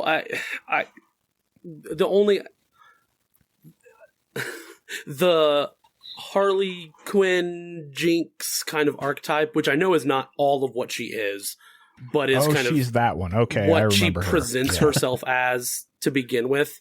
I get very annoyed with that character archetype very easily. So I was frustrated with her. Not even frustrated with her. She just kind of annoyed me for a lot of it. I do think in some of the endings, she has a lot of really cool stuff. Like, I do think she's a good character. Yeah. She belongs on this list. That is the reason that I would go to her. I think for me, she was always the character saying the stuff that I was thinking. Like, because she was the one making all the Danganronpa like references, and she was like, let's just turn this into a killing game. Let's go. You know, and when she finds out that like you can come back to life like after you die, she's like, well, let's just fucking stab each other for funsies. And she's just so fun to me. She is simultaneous. And then you go. Well, and then as you do get deeper into like one of like her route, right? Because she does have her own like storyline, and then you see like just how vulnerable she is and how like fucked up her backstory is. Although, I guess then the downside, but then you know the ultimate truth is that nobody actually has a fucked up backstory because they're not real. So that's like kind of the ultimate thing that actually, now that I'm thinking about it, I'm like, yeah, we can cut her, because like none of that's really like ultimately valid. Yeah, she's somebody that, as much as she annoyed me throughout the game, she's the character that I have the most screenshots of that I was tossing in my group chat. But I'm just like, look at this character. Like, look at these wild shit she's saying. Yeah, she has some of the same thing for me. Like, she has some of the most quotable lines, or just the stuff that you were like, I need to share this with people. Like, this is so like over the top. Yeah. But I can let her go. I'm surprised that you picked her before Shoma, though. I like Shoma. Shoma was on my list to nominate. Okay. Yeah. So Darumi's out. I can safely press backspace on this. Great.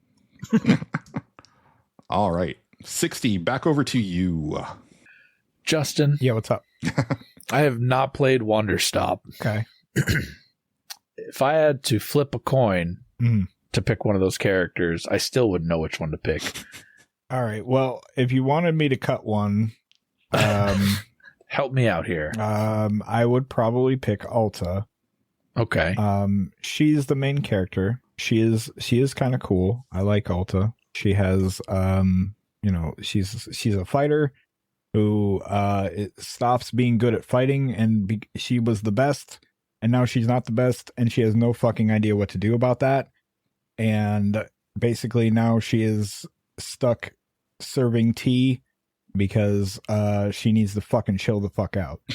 And that's basically Alta's thing. I feel more strongly about Boro than I do Alta. Same. I liked Alta though. She has a cool arc though. Yeah. Can you tell me about Boro? Boro is actually just a delight. He's just a delightful man. He's a big, bald, gentle giant that runs the tea shop. Yeah. And oh boy, it's not voice, but I feel that he talks with like an Eastern European accent. Right. Yeah. That's how I imagine him. Yeah. Yeah.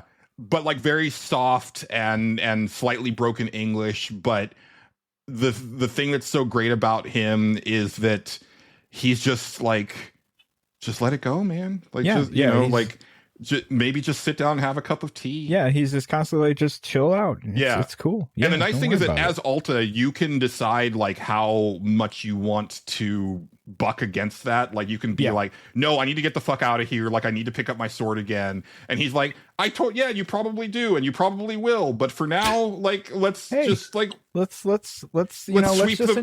porch. Hey, sometimes there's just, nothing to do, that's kind of cool, right? Like just chill. It's all good. Like, which did make the game very frustrating for me. Oh yeah, the game itself, let's that's a different story. Yeah. But Boro as a character, fantastic. He was great. Okay. And he constantly made me chuckle in a very pleasant way. So I really like Boro. I'm of two minds about it. The game didn't do what I thought it was going to do, because when you get to the end of like a phase in the story, everybody stops talking to you.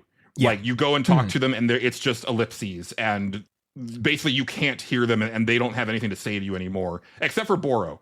And I was like, if I get to the point where I go to talk to Boro and it's just ellipses, that's going to wreck me. And it doesn't do that. It doesn't. But I also felt that like, because it didn't do that, it didn't like, it never really like got me in the feels the way that it could have. But I also kind of like that. I kind of do too, and I kind of think it alludes to like Boro is different.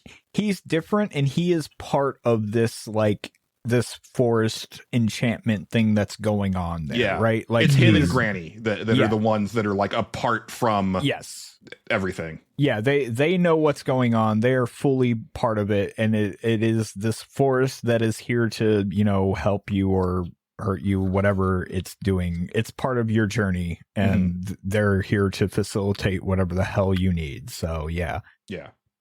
Boro's fantastic. Alta is a very cool character.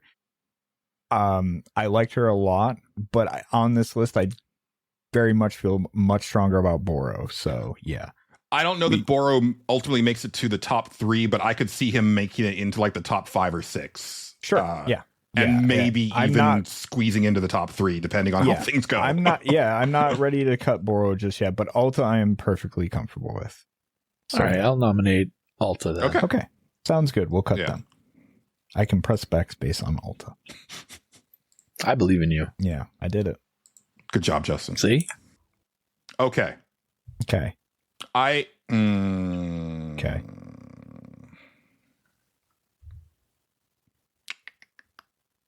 This one might get pushed back, and if so, I've got another way that I can go.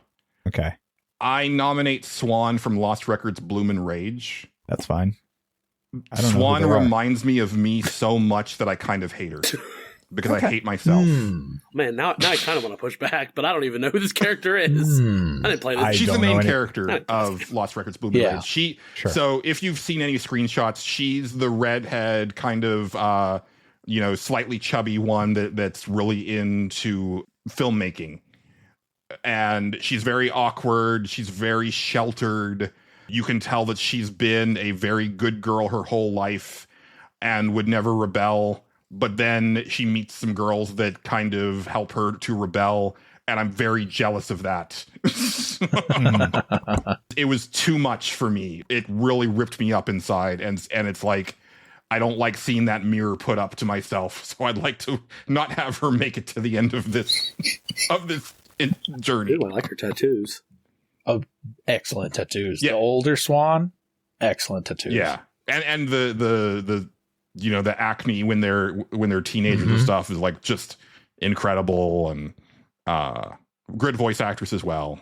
Really well written, but cool. Again, I have other characters that I feel that I have nominated that I'm feel So more strongly we are about. Cutting Swan. I have no pushback to offer. Okay. Yeah, I I thought you might unfortunately be the don't one. either because I didn't play the game. So I think Swan is not the best written character of that because you can choose so much of the dialogue Mhm.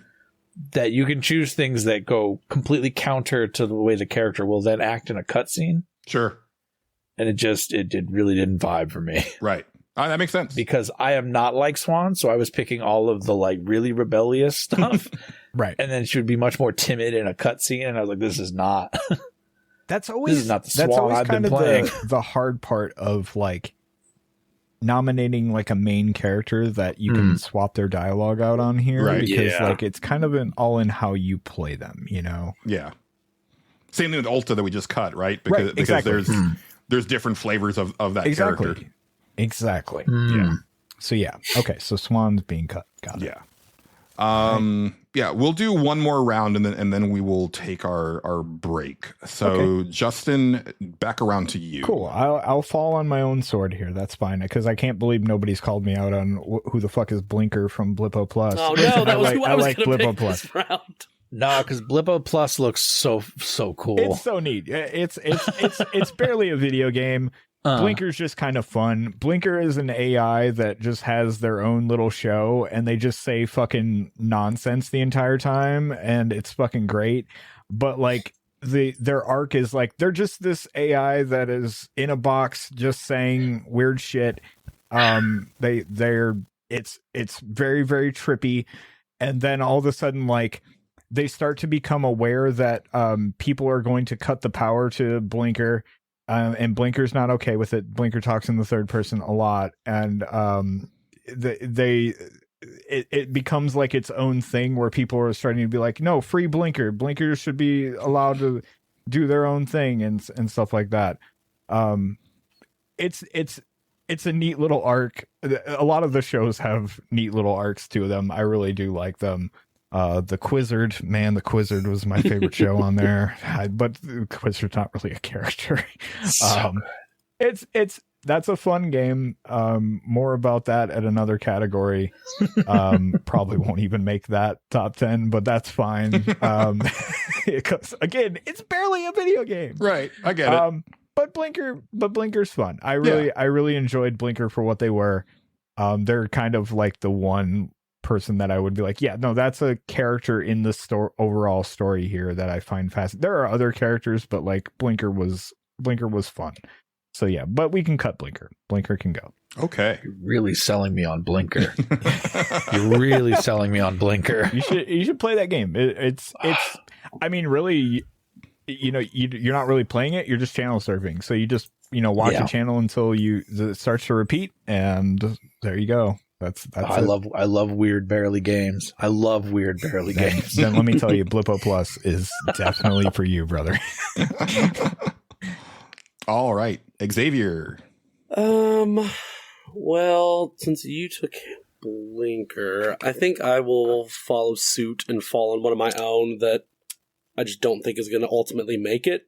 Tsubasa from 100 Line.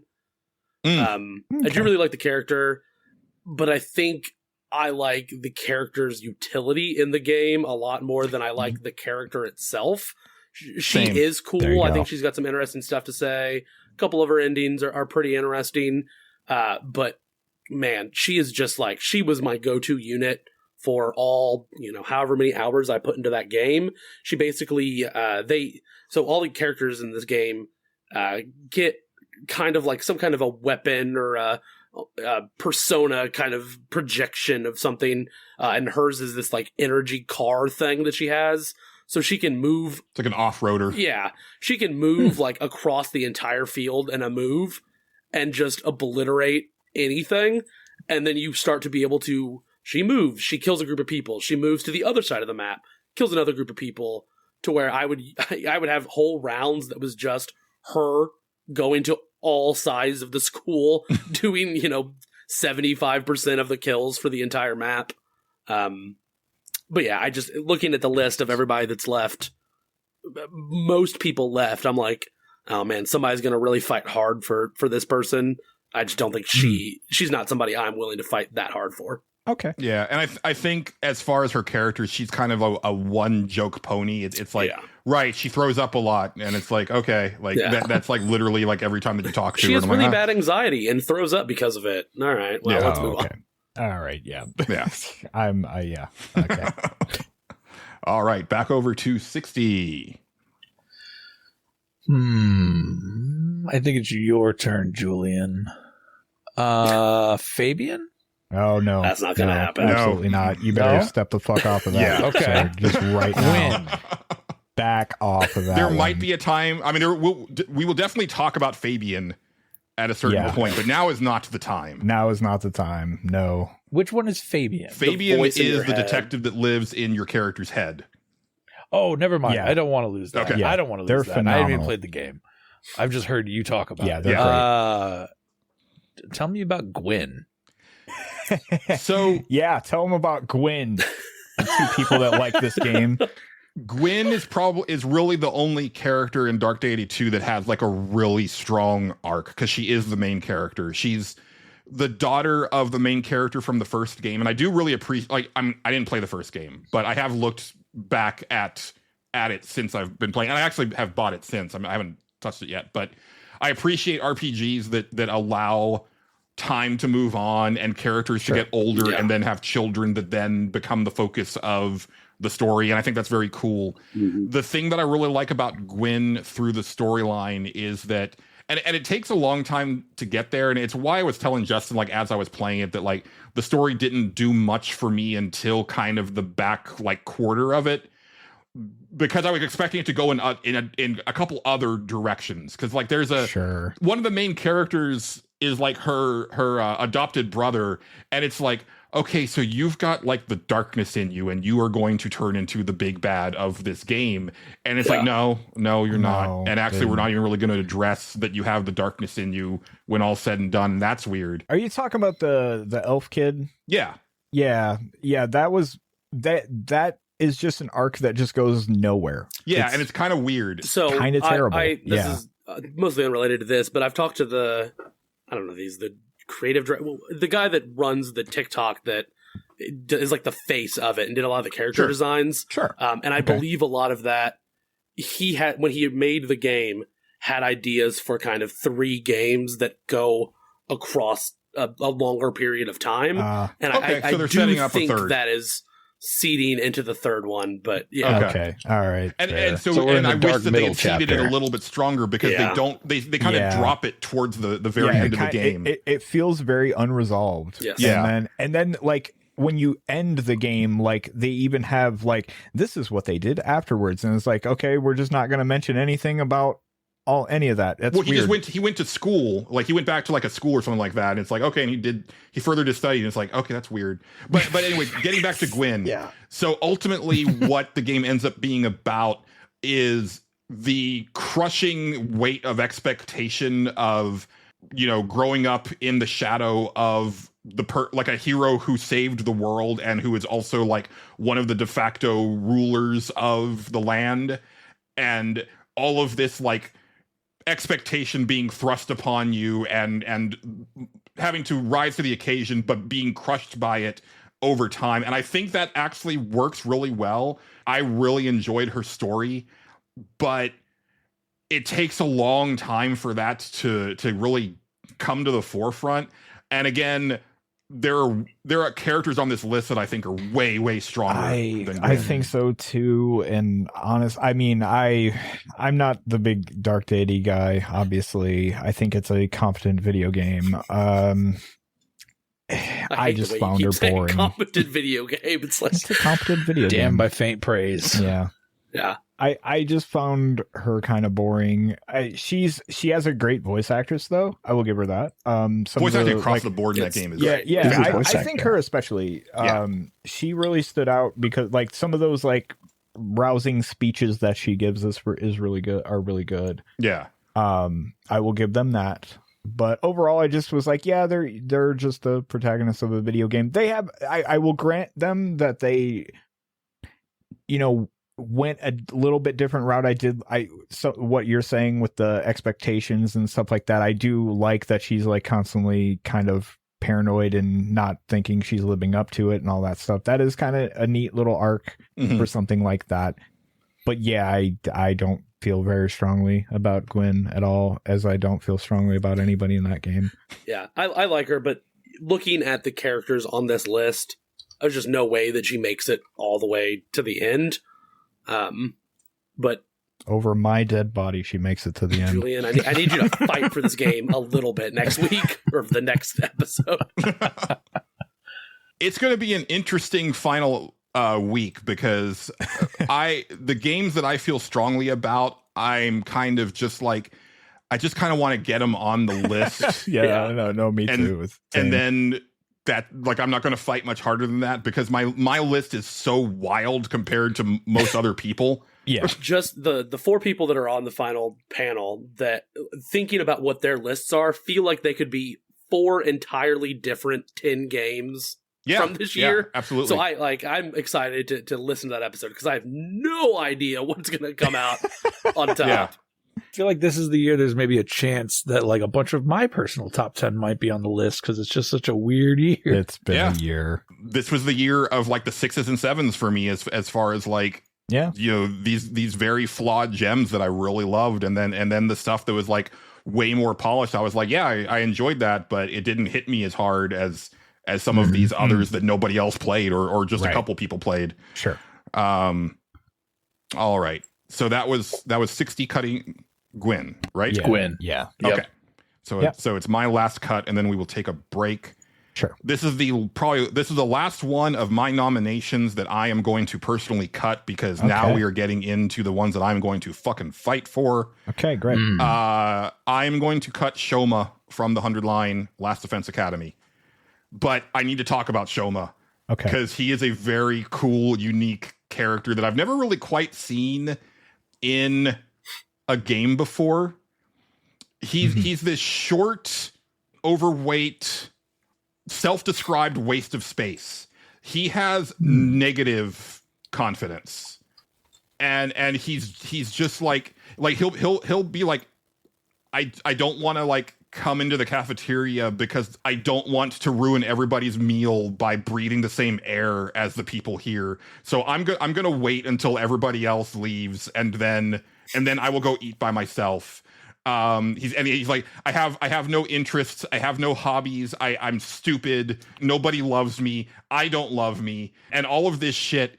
And he doesn't join the fighting group for a really long time in the story. Yeah. And when he does, his special weapon is a ginormous mech that cannot attack. All it can do is defend. And the way that he works, he was one of my favorite units as well, because what you do is he has this one move where he defends for a turn, but he reflects damage the whole time. And he has another move that it basically is a taunt. So you wade into a massive group of enemies, you taunt them all to make sure they attack him, do his defensive move, and then they all die on the second turn because every time they attack him, they just get hit for the same amount of damage and they just all drop dead. He's just really fun. And like one of my favorite voice lines in the entire game is whenever you use an item on him, that sometimes he'll say a line that's more than trash like me deserves. He's great. But again, he's not going to make it here. No, I don't think he will, but he's a fantastic character. And I forgot about the training arc. That's what I was going to go. He has this whole arc where this other character basically is like, I will invest all my time and energy and I'm going to train you and turn you into this like excellent weapon. And he just shows up and he goes from this like 4'5" overweight kid to like 6 foot tall, absolutely ripped, but still with his like chubby, it looks the exact same face of how he looked, and is like realized that he has like this ultimate potential and still is so self-deprecating that he like continues to have this like I am not worthy kind of attitude. But it's just so insanely powerful, and his mech is so cool looking. It's like almost like a chubby teddy bear Voltron kind of. It's based on his Shiba Inu. Yes. Yeah, I was gonna say I'm looking at a picture of it, and it looks like the chest plate is like a shitty face. Yeah. Is that Nice. what I'm looking at? Because it's awesome. Because that's like his only friend back home is It's this dog that fantastic. he adopted. Oh my god. Yeah, he is, I think, one of the most. His character, like you said, is not a character that you would find in almost any other video game, and I thought they kept him pretty interesting. And I talked about earlier, Darumi is somebody that I had a ton of screenshots. This is the other character that I had just like a metric ton of screenshots that every line he would just come up and say whatever dumb shit, and it was always hilarious. I'd screen cap it and send it to a group of people because it was just always excellent. Yes, I agree. But thanks for playing Shoma.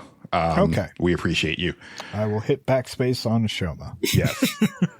And so that brings us to our break. We are going to stop for now to get some food and spend time with loved ones.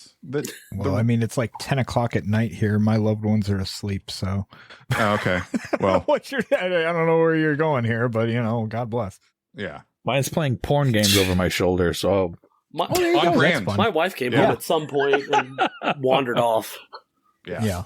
But also mainly food. Like I haven't eaten tonight. So yeah. So we will be back on the other side.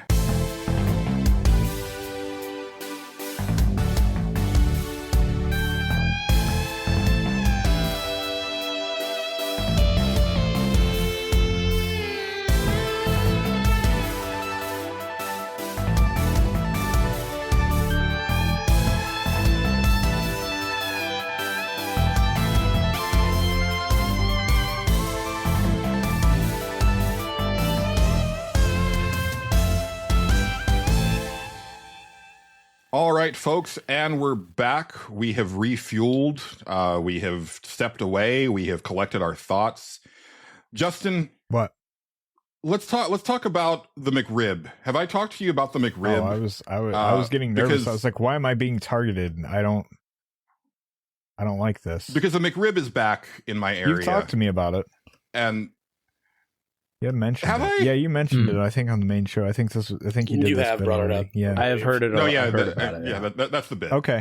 Because I did in fact get a McRib, Oh, okay. and it was in fact completely subpar. Yeah, Mm. that sounds right. Yeah. Yeah. All right. We are continuing our journey into finding the Ichiban Kasuga Award for Best Character. Now that we are back, we've cleaned up the list. These are the characters that we have left, and we will continue cutting. We have Hazel from South of Midnight, Fabian from Vampire the Masquerade Bloodlines 2, Lou Graham from Vampire the Masquerade Bloodlines 2, Chase from Dispatch, Royd from Dispatch, Zagreus from Hades 2, Corbeau from Pokemon ZA, Aegiomon from Digimon Time Stranger, Rue from South of Midnight, Betty from Date Everything, Nora from Lost Records, Bloom and Rage, Lady Oyuki from Ghost of Yote, Atsu from Ghost of Yote, Strife from Hades 2, and Boro from Wanderstop. Mhm. And we are starting a new round of cuts, which means it's over to you, Justin. Okay. Well, there's a lot of unknowns here, so I'm just gonna start going down the list and see how passionate people are here. I don't know anything about this Pokemon character. Who is Corbeau? Go ahead. All right, Corbeau. I feel ranting coming, and here we are. Well, When I was updating the list, I was like, how the fuck is this Pokemon character I last feel so everybody long? was like, I just don't want to deal with it right now, but we're here. So first off, Pokemon ZA, I think, does a really smart thing. So the concept of Pokemon ZA is that the entire game takes place in one city, Lumio City, that you go on different adventures and, go back and forth and do whatever. But it does a smart thing for Pokemon where it picks 4 or 5 characters that return over and over, and they actually get characters and a story, and they actually try to put writing behind them. Okay. Which is a huge step up for Pokemon in general. Yeah, something that I've kind of wanted from that series personally. And So the idea of Corbeau, when you first start the game, kind of the crux is that you end up staying at this hotel that is owned by a character from one of the old games, and you're part of like a team of kids that is like trying to support this hotel. And about halfway through the game, maybe a little bit less, you find out that to get this hotel kind of back up and running and marketed, they took out a loan from a local mafia equivalent group called the Rust Syndicate, the leader of which is Corbeau. He is like a poison type trainer, is kind of like his shtick, and his thing is that he is this mafia leader that is very actively like, I don't care about you, like, don't give me your sob story, like, screw all you guys. And you basically decide, like, okay, what can I do to you to kind of work off this debt? And he starts sending you on missions around the town. And as he sends you on these missions, he kind of sends you to do one thing, and then while you're there, you end up in kind of a pickle and help out, you know, some other character doing whatever. And after 4 or 5 of these missions, you go back, and it's basically like he comes out, and you realize that he's sending you on these missions because he knows this other stuff is going on, and he wants you to help the city, but he isn't willing to come out and say it. And he, you know, has this kind of image that he has up of himself. And his character is kind of that mafia lord that very much wants to invest in the city and take care of it, but isn't willing to come out and be very forward presenting of actually caring about the people and the Pokemon and kind of building it up. I also think this character is just actually funny. He's somebody that made me laugh a bunch throughout the game. There's a thing at the end of the game where the city's being attacked by this giant Pokemon and everything's going crazy. And him and his Rust Syndicate form a human ladder that you have to climb up the, like, 20 people to get to the rooftop to be able to get to, like, where you're going. But when you get up there, you're able to just jump off the roof and, like, float back down. And so then all of his people have to reform this human ladder and let you climb up them again. And it lets you do this 3 or 4 times, each of which he gets progressively more and more angry. At the end of which he's like, the last time you do it, he's like, I'm so tired of this. Like, I am not dealing with your shenanigans anymore. I will not let you come up. And then it puts an invisible wall, and it just shows him with, like, his hands up, like, psychically stopping your character from jumping off of the roof anymore, so his mafia group doesn't have to form a human ladder back up to let your character go back up. Looking at this list, like, I don't think Corbeau is going to make it to the end. Okay. So I'm fine cutting him here. All right. But I do think that he is actually a well-written, interesting character that has an arc that, you know, you end up learning different Pokemon series. Especially for Pokemon. I think the writing in this game, like, while I was playing it, I remember texting my friends and, like, did they let another company do some of this? Because, like, this doesn't have the trademark. And you know, the combat, for if you don't know, it's like a real-time combat, so it's not turn-based.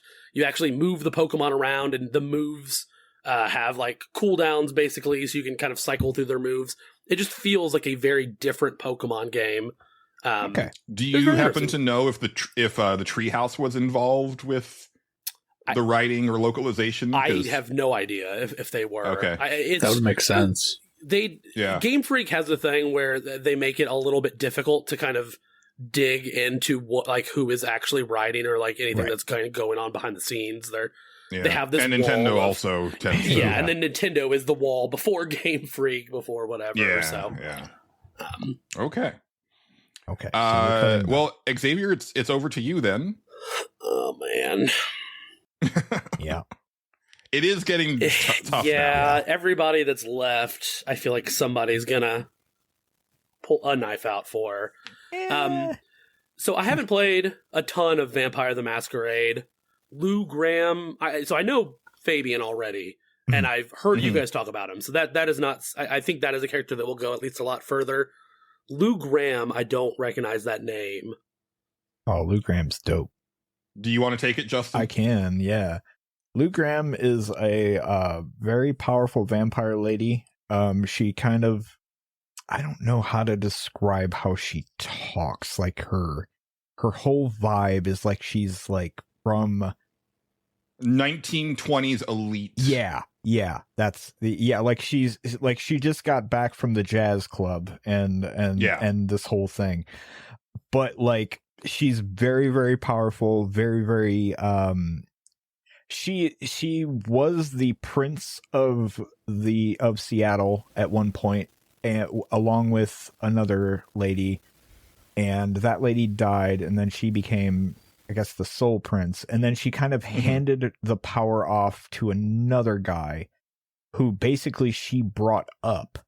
And so she's still like in power to some degree. And then slowly you find out how much she has done to cling to power through all of that. And it's a wild ride, that game. And Lou Graham is awesome. She also has another arc where I can't remember what it's called. Julian, you'll have to remind me if you remember. She has a bit where she is seeing things and thinks isn't it like the calling or something like that? Like I think she calls it the calling, and you slowly start to realize that's the reason why she abdicated the title of prince. Right. Was she thought she was going insane. She couldn't let this get out into the world, and she's sequestered herself in her penthouse in this hotel. Yeah, she never leaves it for like 40 years. Yeah. Which she never leaves. And she'll basically just like be talking to you and then all of a sudden go off into this other realm of speaking and just and in the middle of it. And like if you call her out on it, she gets like kind of visibly pissed at you, and it's kind of interesting because now you know her weakness and she's not okay with that. She's a fascinating character because of how you have to talk to her at all times, and that's what I really like. Like you have to be really delicate and watch what you say when you talk to Lou Graham, because you just get this air of like, oh no, she can really fuck you up. And that there's something to that. And it's great that even though she's been like, you would think that she's disconnected from everything because she is just living in this penthouse. She's got her fingers in all the pies and she knows all the shit on the street still. She is Seattle. Yeah. And that's something really cool. Yeah. The reason that I don't, because I feel stronger about Fabian. I do as well. From this game, and the main reason is that again, spoilers, right? She is kind of the big bad. Kind of, yes. It's but complicated. You don't get to deal with her. No, and it happens off screen in the ending. It's a real big downs part of the game that you don't get one last like. Honestly, just sit down with all of them to navigate your vampire politics one last time as to how do you want this to go. Or even just confront her of like, hey, I know what you did, right? Yeah. Like you never get that moment. No, you don't. And it's very much a bummer, I think. So yeah. But she is just, I mean, Lou Graham she's a delight. Lou Graham is every time you get to talk to her. Yeah, Lou Graham is a vibe. Well, it's a delight, and it's also kind of scary because you go up into this like horribly lit penthouse every time to talk to her, and it's just like every time you're walking, and you never know what's going to be there. Every time you walk up there, you're just like, oh, this is going to be the time where there's going to be some shit up here, isn't it? And it's like, oh no, okay, but it's still like uneasy like every time. Like it's a vibe. It's really cool. And if she likes you, like that's why I was saying it's a delight, because she liked me a lot. Yeah, I pissed her off every now and then. Like I would cater to her for the most part, but every now and then I'd call her out on something, and like especially toward the end, like once I knew what she did, I started being like, no, fuck you, let's fight. Like I was just basically trying to go at her. Like which was kind of fun. Because all of a sudden she was like the claws started coming out with her, and it was kind of cool. So yeah, I played my cards really close to the vest, so she was still like pretty cool with me in our last like interactions, which was interesting because I was waiting for that moment to then reveal my hand, and I never got to reveal my hand. It was so frustrating. I'm almost like we'll probably have to save this for another discussion. What, like, I almost want to know how your ending went because of that. Oh, so Kasumi ended up that is what I got to. Okay, in charge, and I because I was full, so I really, my whole thing was like, okay, my fire to me has decided that they really like Seattle, and they really like being the sheriff, and they really like working for I'm forgetting her name now, but the one who was the prince in charge after I can't remember, Zhang or whatever. Something along those lines. She was cool too. Yeah, I didn't mind her. And then when she gets taken off the board, I was like, well, shit. Yeah, right. Yeah.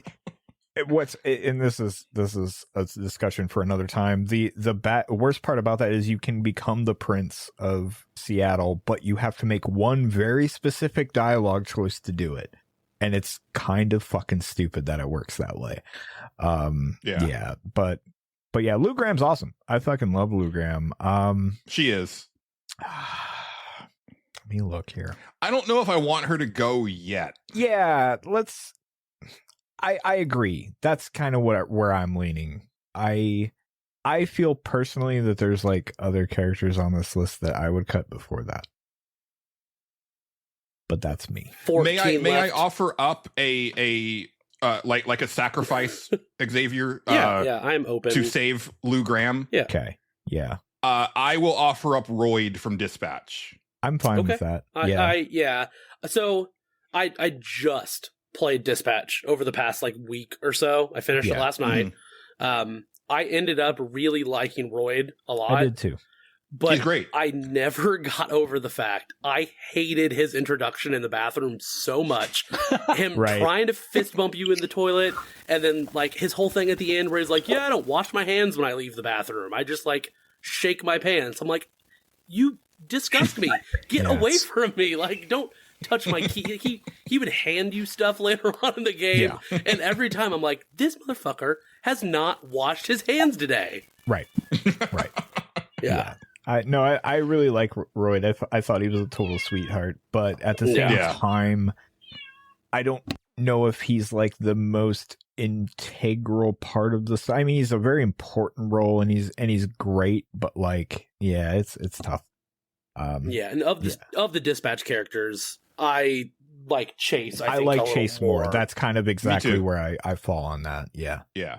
I love Royd, and I love it when characters are against type. So when you see him, you just think that he's going to be like this big meathead dude, and it's like, oh no, he's a scientist and an engineer, and he's really strong, and he's just like a really cool Pacific Islander, which I like. That, you know, I've been saying like for a while, like that's a group that I want to see represented more just in media across the board. Like, I saw when I went to see Zootopia 2, they had the teaser trailer for the live action version of Moana, and my initial reaction was, I don't know why we don't need a live action version of Moana. But then I was like, no, actually, this is the one Disney animated movie that I think I want to see a live action version of, because you're going to get to see like a lot of Pacific Islanders in acting roles, because most of the characters in Moana are human. It'll give a open door to those people to get into Hollywood. Like, this could be a stepping stone that welcomes like a whole group of people that could then go into other stuff. Yeah. It's not gonna be like a Lion King situation where it's like you just animated it in CG. It's still an animated movie. It's like, or some of the other ones where it's like it's mostly CG, and then like there's a couple, this is like a more, I see more reason for it to exist. But I agree. But all that to say, I don't mind offering up Royd to keep Lou Graham in the fight for now, and then also I do feel more strongly about Chase as far as Dispatch characters go. Okay. 60, over to you. I did homework during our break. Oh, fun. And looked up all of these characters that I don't know. Great. I could not find anything on a character named Strife in Hades 2. That's because did you look it up with the Y? Because I don't know why Julian spelled it that way. I did, but it gave I me read comic books. the best I could I find. corrected it on mine. I was like, that's not right. Yeah, I'm with Julian. The X-Men spelling makes more sense to my brain. Yeah, I get it. The best I could find was somebody named Eris Strife Incarnate. Yeah. Oh yeah, that's right. It is Eris. I forgot. It's Eris, yeah. My bad. Okay. Yeah. It is Eris. Okay. She is Strife Incarnate. I always called her Strife because that's like what she represents, basically. So yeah, I it also is think Eris. that's what pops up on like the little thing above her head or Yeah. whatever. Like, so yeah. Yeah. All right. How do we feel about Strife? Yeah, tell us about / Strife. Eris. Okay. Listen, this is an interesting. listening. This is where I was going to go when I came up. So I'm not sure I particularly feel strong about either of the Hades 2 characters on here. Mostly, listen, I love Zagreus. I really do. I think his arc in 1 is a lot better than it is here. I think he's a good character and he's still fun, but I don't know. I don't feel really particularly strongly about him. Strife is really fun because Strife is basically Eris, she is there to just cause as much chaos as she possibly can. She is just there to be a problem, and she knows she's a problem. And she's the second boss on the run to Olympus, and whenever you beat her, she comes back to the base and she throws trash everywhere, which you can pick up. And basically, if she beats you, she also will show up and just talk shit on you and throw trash on the ground that you have to pick up. And that's kind of fun. And then she just has this kind of she calls you babe all the time. Like, she's just like, hey babe, like that was fun what we did there. It was great. She has the gun from Hades 1. She has the I forgot what the gun, you know what I mean, with the missile launches. That's her weapon that she uses. And didn't know there was a gun in Hades 1. yeah there's a gun. Yeah, the adamant rail.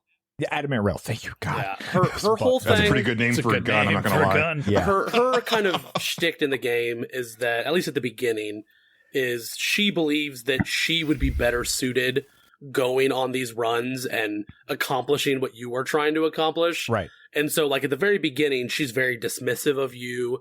She kind of, like, whatever you're trying to do, she's like, you're not good enough. You can't even, you can't do XYZ. You can't beat me. You can't, whatever. Right. And then as you accomplish more and more, slowly starts to kind of be a cheerleader for you, but she has to do it in a, like, very pejorative. You're confusing you did characters. Great, you piece of crap. You're that I hate. confusing Like, characters. That's Am I? Nemesis. Yeah. that is Nemesis. You're Nemesis is who you're talking about. Yes. Nemesis is that one. right. Yes, you are correct. Strife, I wasn't Strife thinking is of. the girl with the adamant rail. Actually, Strife and Nemesis have like a huge beef, and they fucking hate each other, so they have to be on opposite ends of the map at all times because they just want to kill each other, which is very fun. Oh, she's the girl, like, the top left. Over by, like, the that throws trash on the ground. Yeah, that just Yes, talks shit to okay. you. Yeah, I gotcha. yeah. Honestly, I feel like that's a good reason to eliminate them if like one of the people who played all the way through the game kind of conflated them with a different character. I'm fine with letting them go. And honestly, we can leave Zagreus for now. I don't find them particularly strong in this game. Yeah, I don't expect him to go far, but somebody's using their fucking turn to cut him. Yeah, I will use my next turn to cut them. I promise you. So we can cut Strife. That's fine. Eris Okay. can go. Strife. I will say, going now that away. I know what I'm looking for, and I looked them up, very cool style. They look real cool. Yeah, Nemesis and Eris are very cool. I like them both. They're really neat. I kind of expect no less from any of the characters in that game, just from what I've seen of Hades 1. All right, back around to me. Look, Xavier, I'm not trying to like dogpile on you, but tell me about Aegeomon. Thank you. That was going to be my next one too, actually. Okay. This is somebody I'm going to fight, at least for him to go further. Okay, that's fair. Aegyoman is a character that I think goes on several really interesting kind of journeys. So whenever they come up to begin with, their whole thing is that they are a Digimon that is trying to fit in with this group of humans. And so there's a lot of, they look enough like a human that they're able to kind of like wear a hoodie and a hat and, you know, kind of blend in enough. But, you know, stuff goes crazy and they end up saving a kid, but then they reveal themselves. And so there's this whole opening section that's them trying to become a human because they want to have some place to belong, that they have never had a place to really fit in.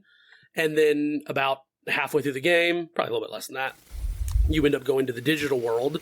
And so then there's this kind of second journey of they have compromised themselves to fit in with the humans. But now that they're with the Digimon, they're like, you're not right. Like, you don't smell right. You don't act right. Like, you no longer belong with the people that you come from. And so then there's kind of this other journey of him trying to figure out who he is and who he wants to be for himself and for the main characters. So that journey alone really kind of made me appreciate them a lot. They have more that I'll dig into, but I think this is the one that I don't know that they'll make the list, but I'm going to have to get a little further in before I'm that's fair. ready that's to. fair. No, that's Totally compelling. Fair. Yeah. In that case, I'm turning my sights towards a character that I do know, Nora from Lost Records, Bloom and Rage. Nice. 60, I did like Nora a lot, but, and this is more of like just a personal thing because of the way that my game went. She left. She decided that she just didn't want to deal, and she just like bounced in my game, and so I kind of hold that against her. I was gonna say, adult Nora is not the Nora I would fight for. So right, if it was just young Nora, but I'm comfortable with that, honestly. Okay. There's a lot of really good stuff to be had in Lost Records Bloom and Rage. One of which is just seeing characters change from, because you get to see, it's not like a gradual thing, right? You get to see like the drastic, right? So you get to see when they're like defiant, you know, teenagers trying to find their way with all these dreams, and then you get to see like the adult versions of them where, you know, time has worn them down, or in the case of Nora, has made her very successful. Oh yeah. But kind of at the expense of that spark that made her so compelling as a teenager. Yep. Right? Like she's very well put together now, where she was like the wild child of the group, and like she's like really a businesswoman. Yeah, now she's like a full on businesswoman and like and everything, and it's just like it really is. It's a lot like kind of how you, because you know I think it's worth noting when we talk about like the boomer generation, right? Is that it's easy to forget that like they were the hippies, right? But then they also turned into the yuppies. Yeah. And so like that dichotomy, and now they're, you know, super conservatives kind of in a lot of cases, right? Absolutely. And so it's interesting to see that pipeline. And that's kind of Nora to a T, where it's like she was so raging against the world as a teenager, and then just like part of the machine as an adult. Yeah. Which Nora, I find interesting, but you related most to Swan. Teen Nora is absolutely more what I was as a teenager. Much more foul-mouthed, much more willing to just start shit. Yeah, so I connected more with Nora than any of the other young girls. But then, yeah, older Nora sours it, definitely. I see. Yeah. Okay, cool. Cutting more then, right? I can press backspace? Than okay. Yeah, I was kind of holding that one in case I needed to. I was like, okay, I'm not going to fight for Nora nearly as hard as I will for my other ones. That's my my safety. Okay, excellent. Okay, then back around to you, Justin. All right. Well, I said I was going to do it, and we're here.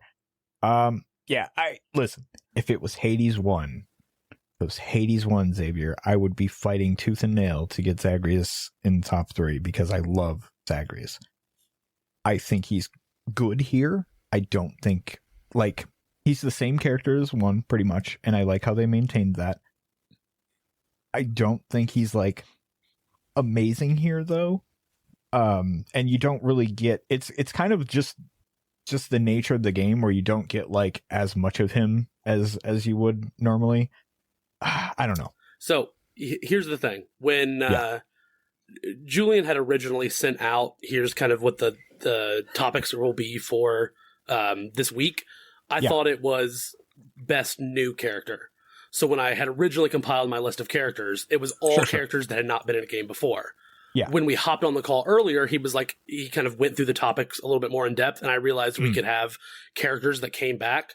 So I just scanned over my backlog of like what games had I played, and I was like, "Oh, Zagreus is in this game. Like, I love him. I'll pop him in." Okay, sure, I cannot believe he made it this far because in Hades 2, like, okay, great. Like, you're completely right. Like Hades 1, he was incredible. Oh, Hades 1, he was great. Oh, he was so essentially, good. without going like super spoiler.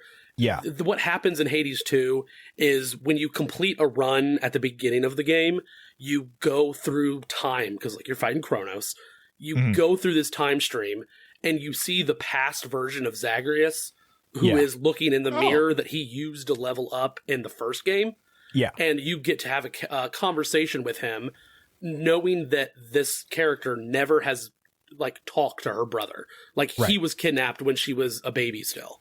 So you get to build this relationship kind of by interacting with the past version of this character, and the two of you create plans that on each subsequent runs, you're like, I'm going to do this in the present, you do that in the past, and it will converge to, do X, Y, Z. It's pretty neat, yeah. It's a very cool concept, but in this game alone, like, I don't know that Zagreus really has an arc at all. Yeah, like, he's just kind of Zagreus, like I'm scanning the games. I'm like, Zagreus is dope.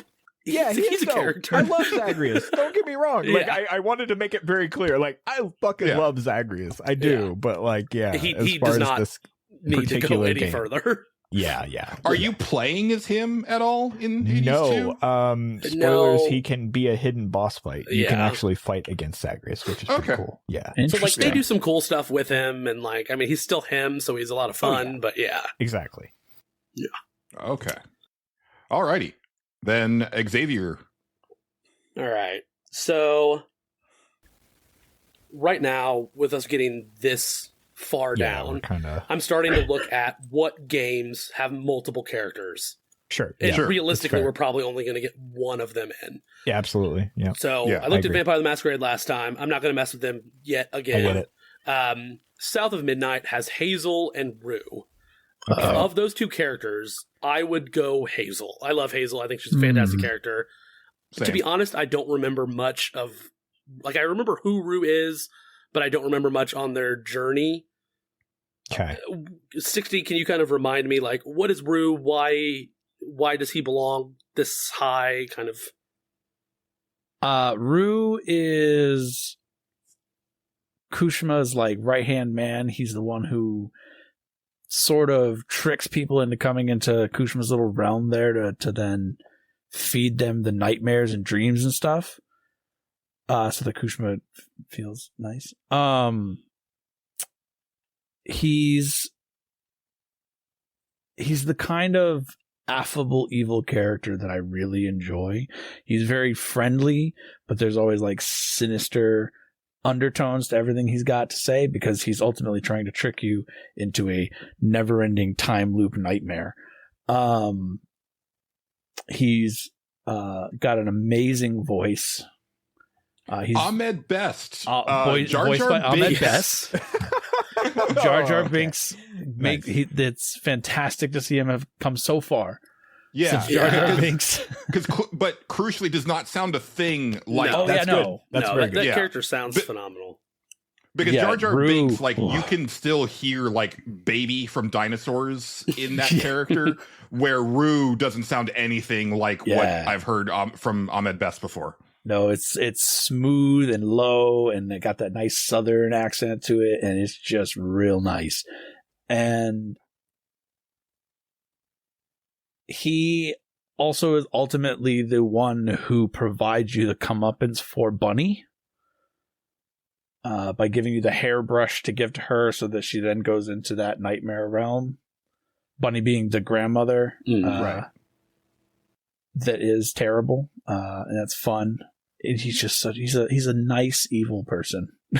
And I will, so just to kind of like add to that, because the thing that I love about South of Midnight just as a whole and Hazel as a character is that if I was bringing back Buffy the Vampire Slayer, like if I was rebooting, if I was reigniting the franchise with a new character in a new setting, this is what I want. Hazel is the Slayer that I would want, and I love this setting because it's in Louisiana, so then you kind of just, as far as overall vampire lore, you have that tie to True Blood, which is set in Louisiana, so like there's already kind of like established vampire lore there. But Rue reminds me of I forget what his name was, but the demon from Once More with Feeling in Buffy the Vampire Slayer, the one who basically causes people to break into song and dance. The way that he feeds is that eventually the passion of the song and dance gets so wild that they ignite into flames, and that's how he does his dirty business. And Rue reminds me a lot of that character. Sweet. Personally, I am way stronger about Hazel than Rue, but Rue is very cool. My pushback against Hazel is, so I played this a lot more recently, so maybe it's just more raw in my memory. That's fair. They and it's funny because it's also tied to the Hugging Molly stuff. They really drop the ball in that chapter with Hazel, and she becomes, I don't want to say she becomes an idiot, but she becomes like a tool for the writing to progress the story, and I feel like it doesn't actually make sense with her character at that point. She becomes like blind to very obvious things that are being presented to her, not just to the audience, but to her, about how Hugging Molly's not actually that evil. But for the story to progress, we need her to be really mad at Hugging Molly and think that she's killing her mother. I do remember that. Yeah, there is the stuff that I talked about previously, where, you know, as you're getting into the backstory for some of the other like boss characters, it's like, you know, for the like the one that was trapped in the tree, right?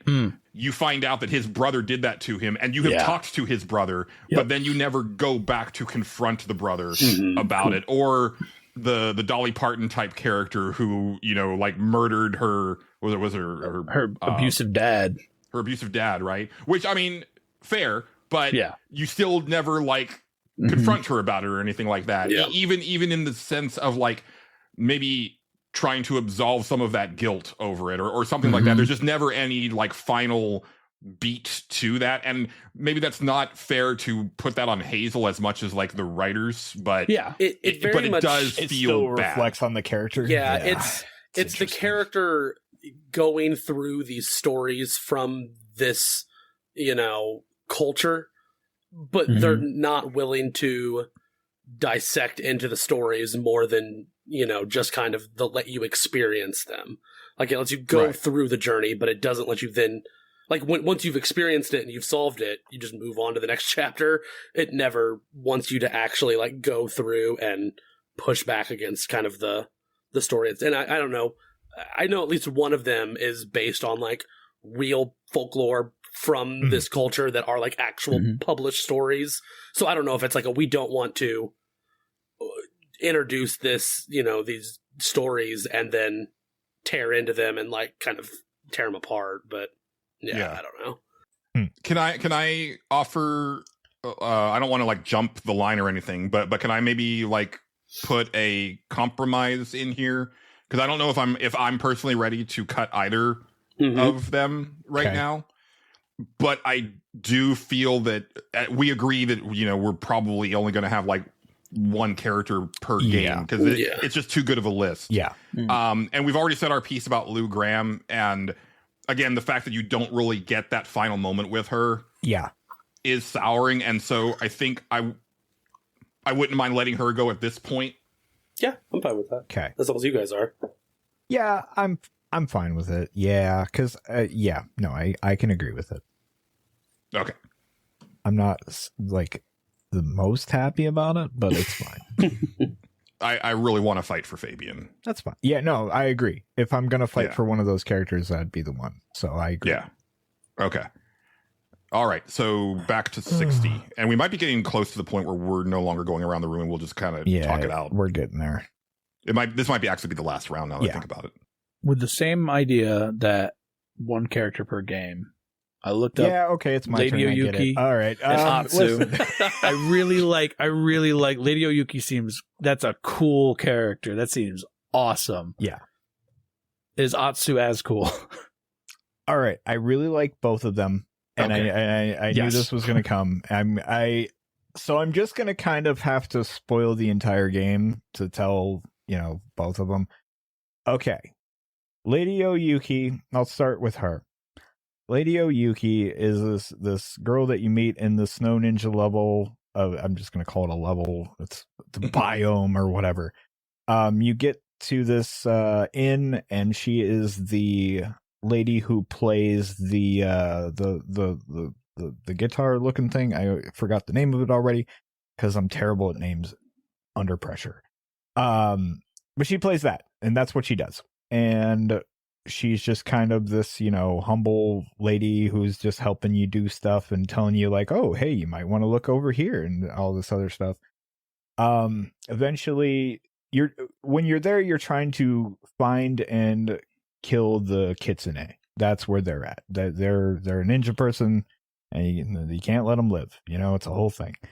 So you go through the arc, you figure out that, okay, the ninja guy has drugs, and that's bad for everybody. Can't have these drugs, can't fight him with these drugs. They're just bad.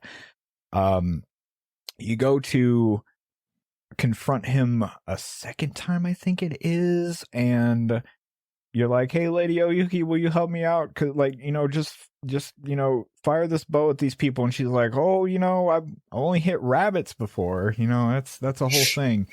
Then slowly, like, she's just kind of a badass, and you're like, okay, that's interesting.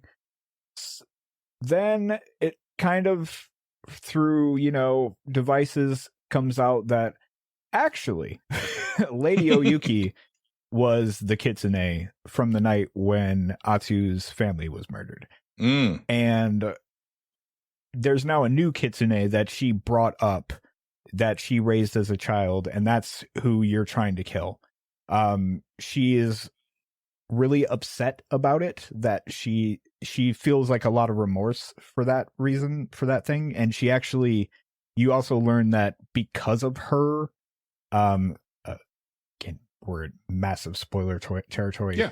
Her brother is actually alive. Atsu's brother is actually alive, and it's kind of her that was the reason for it. She kind of like let him go a little bit, and he fell off a cliff, but he survives, or something like that. Anyway, she tried to help. Because she tried to help, the main bad guy of the game, I forgot his name, Lord something or another, basically burns her, and because she's a woman and nobody knows she's a woman, she can't scream or anything, because like it's that time period where women were not very well respected, so that's a whole thing. So she had to hide it and all this other stuff. But basically, yeah, she just comes out as a badass, and she's like, hey, I understand if you want to kill me. If that's what you want to do, let's fucking do this. And you fight her. Mm-hmm. And because you're a good guy, you don't end up killing her. And then she becomes this ally who helps you along, and basically becomes like Atsu's family. Like they actually become very close, and she's almost like her aunt, Lady Oyuki's a really cool character. I really like her. That sounds real good. Cool. Yeah. That's what I read. Seemed real cool. Yeah, it's real cool. Atsu also has a very good arc too. So Atsu, from moment one, she shows up, you murder a guy who, pinned you to a tree and all this shit, is the Yote 6. Can't have them. Her whole bit is she's just, I'm gonna murder these motherfuckers and then I'm gonna kill myself. That's the line. Not exactly. That's a lot more graceful than what I just said. But that's her bit. Poetic. Slowly as you go through, you learn her brother is alive. You meet him in the first place. Slowly she's like, oh, that's cool. My brother's alive. That's great. You go to the next part. You do the kitsune thing. All that stuff comes out. You go to the third part. You learn that her brother actually had a daughter. And now she's like, oh, maybe I have a little bit more to live for than I thought I did. And things are starting to change a little bit. But also she has these moments where she just like, she's fighting with herself because she's so focused on the goal of killing the Yote 6 that sometimes it becomes a problem. Like there's a scene in that game where you're fighting there's like two brothers that are really close, the spider and the Oni, I believe, or not the Oni, the spider and the other guy. They're close. I can't remember their name. You find the spider and they're having this big party and their entire play is the burning of the tree. It's basically a play of them murdering her family. And she fucking loses it, and you learn this thing, I think it's called Ghost Dance, and you just fucking slaughter everybody in this room. And then like your newly found niece helped you break into here and sees you walk out just covered in fucking blood, and she's like, what the fuck? And it's this whole like, you know, eventually she kind of comes around to like, okay, the revenge arc is not what's important here. In fact, she like ends up letting the spider go and all this other stuff, you know, like she still wipes the name off because she beats him in a fight, but she doesn't kill him. She gets eventually, you know, you fight the final boss at your old house and all this stuff. But that push and pull of her like slowly being like, no, I don't really, the revenge was important, but now I have this other thing to live for, because also her brother dies, that, you know, and now she's basically like, okay, somebody has to be here for this kid because I don't want this kid to turn out like me. Right. And I don't know, she also is just really fun. Like, you know, there's a scene with Lady Oyuki where you have to go undercover and she has to dress the part of like, you know, this inmate who's like playing this shit, and she's super not into it. Like she's just like, this sucks. Like, I don't want to do this. I'm just a fucking mercenary. This is what I do. She is not afraid to get her hands dirty. She is always like, I really love that aspect of her character where she's just constantly like, oh no, are like everybody who shows up and has something for her to do. She's like, yeah, I'm getting paid for this. I'm not doing this out of the kindness of my heart. You're paying me. Fuck you. Like, I love that. Like, I think that's so cool. Little Geralt in there. Right. Yeah. She's really cool. I just love her vibe the entire time. Like, I really like, you know, her starting to come around to the fact that like, oh, I actually do have a family and something to live for. But I'm still gonna kill this fucking guy because fuck that guy. Yeah. So yeah, You've got me very excited to dive into this. I think after the end of Ghost the of season. Yote story wise, like it really surprised me. It's at first I was like, we'll see how this goes. I don't know. The more I got into it, the more Atsu really, really grew on me. And then like once the Lady Oyuki arc happened, I was like, man, okay, I'm super into this. Actually, this is really cool because like her Oyuki, Jubei, who's her brother, and Atsu become like this like trio that's just the odds are super stacked against them, but they're fucking doing it. And it's cool. Like the daughter definitely is very much like Atsu, who's just getting into trouble and shit. And then Atsu is just like being the like aunt that lets you stay up late and you know have your first beer or whatever. And it's like, oh yeah, no, let's break into this place. It'll be fine. Like it's cool. Like I really really thought Atsu was a fun character, but also had some cool shit going on. I don't know which one to cut here. In saying all of that, where do all of you lie on this? Because I think I may be the only person that played this game, and that's fine. I really like what I heard about Lady Oyuki. Mm-hmm. Yeah. Okay. It really does feel I also like a really like what I heard flip about of Atsu. a coin. I would probably lean keeping Lady Oyuki and cutting Atsu, but I mean, both of those characters do sound very interesting. Like, it makes me. This is the first time I've thought maybe I want to play this game. You should. Listen. It's not a perfect game. It's definitely not. When it comes to Game of the Year time, the gameplay itself and stuff like that will come into question on Ghost of Byote. There's definitely some shit there that I'm like, I really like it. I'm higher than a lot of people are on Ghost of Byote, but also like I can acknowledge it's definitely got its quips and quibbles here and there. Yeah. I really like Lady Oyuki and I really like Atsu. If I had to pick, I think Atsu made me like cry at the end because of stuff. Where Lady Oyuki was great, and I definitely teared up during that arc too. But after that arc, she is definitely like an ant-like character who is definitely helping, but she does fade into the background a little bit more.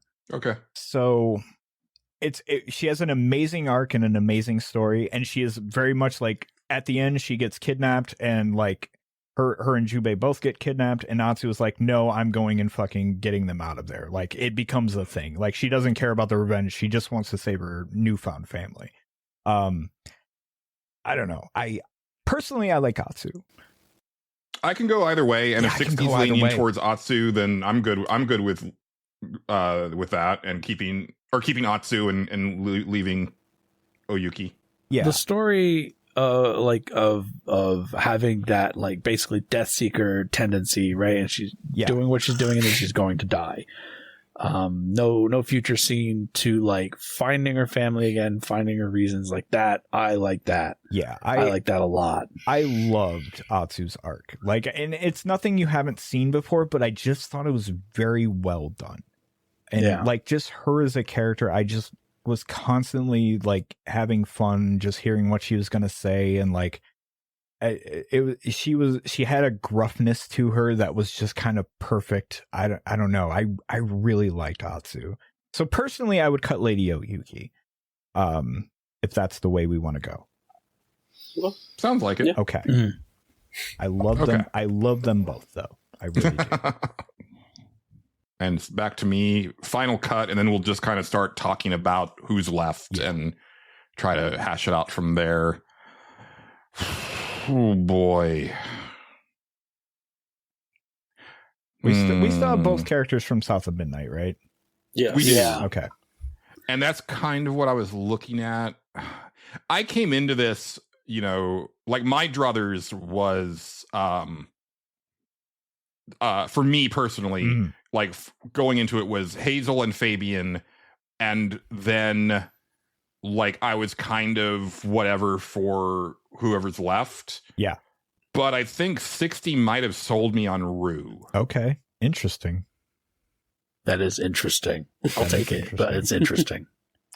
How strong do you feel about Hazel, Xavier? I was just going to say, let's ask the two people that played the game. Yeah, I mean, I do really like Hazel. I think of the characters that I know that are left on this list, Hazel is probably the one that I'm the weakest on. Okay, and it's just my only issue with her, and it's a little bit of the main character-ness of her. She has to go where the story wants her to go, which isn't always what I feel like the character that I've come to know up to that point would do. Like they go where the plot kind of needs them to go next. And the thing that I found the most interesting about her was her discovering this history of what are the, like, she follows the other person, like the shadow of what is that like? The Weavers? Weavers, yes. The Weavers. Her like discovering her kind of inheritance as like the next of these weavers, and like I would almost, one of the characters when I was looking through this game, I almost wanted to put the weaver that you followed the like after images of, because I thought that character, just the very small glances that you get of her were so fascinating. I really like Hazel, and I really like how unique she is compared to most video game characters. Like, I think she stands out as a very interesting, non-traditional character. But yeah, I definitely think that she's somebody I'm okay with not going much further. I mean, she's top 8 out of the 20-ish characters of, she has gotten some flowers. Like, I think she's a great character, but I'm okay with her ending here. Okay. So we're cutting Hazel. We can cut Hazel. Right. Yeah. I really love her. And, as someone who I've, if any patrons that are listening, listened to our like Sinners episode, I struggle with my Black heritage because it's something that is part of my heritage, but it's not something that I'm very close to, but it's something that I wish I was closer to. And definitely like seeing those flashes of this previous weaver helping with the Underground Railroad, like that hit me pretty hard and stuff like that. But that's not Hazel, right? That's just something that Hazel experiences. Yeah. So all right. I also like the idea of having a bad guy, and Rue's a really good bad guy. He's a really good bad guy. He's also like we didn't do like a best moment or anything like that, but the overall level, but also the culminating with the stage performance, cabaret scene. That's like one of my favorite bits in video games this year. Sure. It's so good. Yeah. All right. Hazel is amazing, and I think there might also be a bit of like you said, it's the Xavier, the main character thing of like she kind of has to act how she needs to act for the plot to proceed. Yeah. There's also just a lot more of her, so there's a lot more places to fumble, I suppose. Yeah. Whereas Rue is briefly there, but really good. Especially with her grandma, there's like, I want her to be saying things and asking things that the plot is just like, we're not getting into this because it's the beginning of the game and we don't know whatever. Like, this is going to be a third act thing. But I'm like, it doesn't make sense for you to not push this thing here, and just it's a little stuff like that. Now that you mention it, it was a problem that I had with most of the cast of Expedition 33. It's a problem that I have with Sam in Death Stranding 2, and it was a problem that I had with Hazel, where it's like, why aren't you asking questions? You saw all this fucked up stuff in your grandma's attic. Yeah. And the next time that you see her, you don't think to ask about all that fucked up stuff. Like, it's a little weird. You saw the heart of the tree person. You saw the heart of that tree man that you saw something was cut out, and then he found his heart in your grandma's attic. And you're like, this is fine. And you got nothing to say about that. Just like brush it to the side with the Werther's originals and just move on with your day. Yeah, boy. Yeah, that sounds right. Yeah. Are we just in the talking section right now? Kind of. We are. So let me recap who we've got left. We have Fabian from Vampire the Masquerade Bloodlines 2, Chase from Dispatch, Agiomon from Digimon Time Stranger, Rue from South of Midnight, Betty from Date Everything, Atsu from Ghost of Yote, and Boro from Wanderstop. So I would like to kick this off with... Hold on. I have to go pee. I'm drinking way too much water. Oh, you son of a bitch. Okay, that's fine. Actually, yeah, let's take 5. Okay, thank you.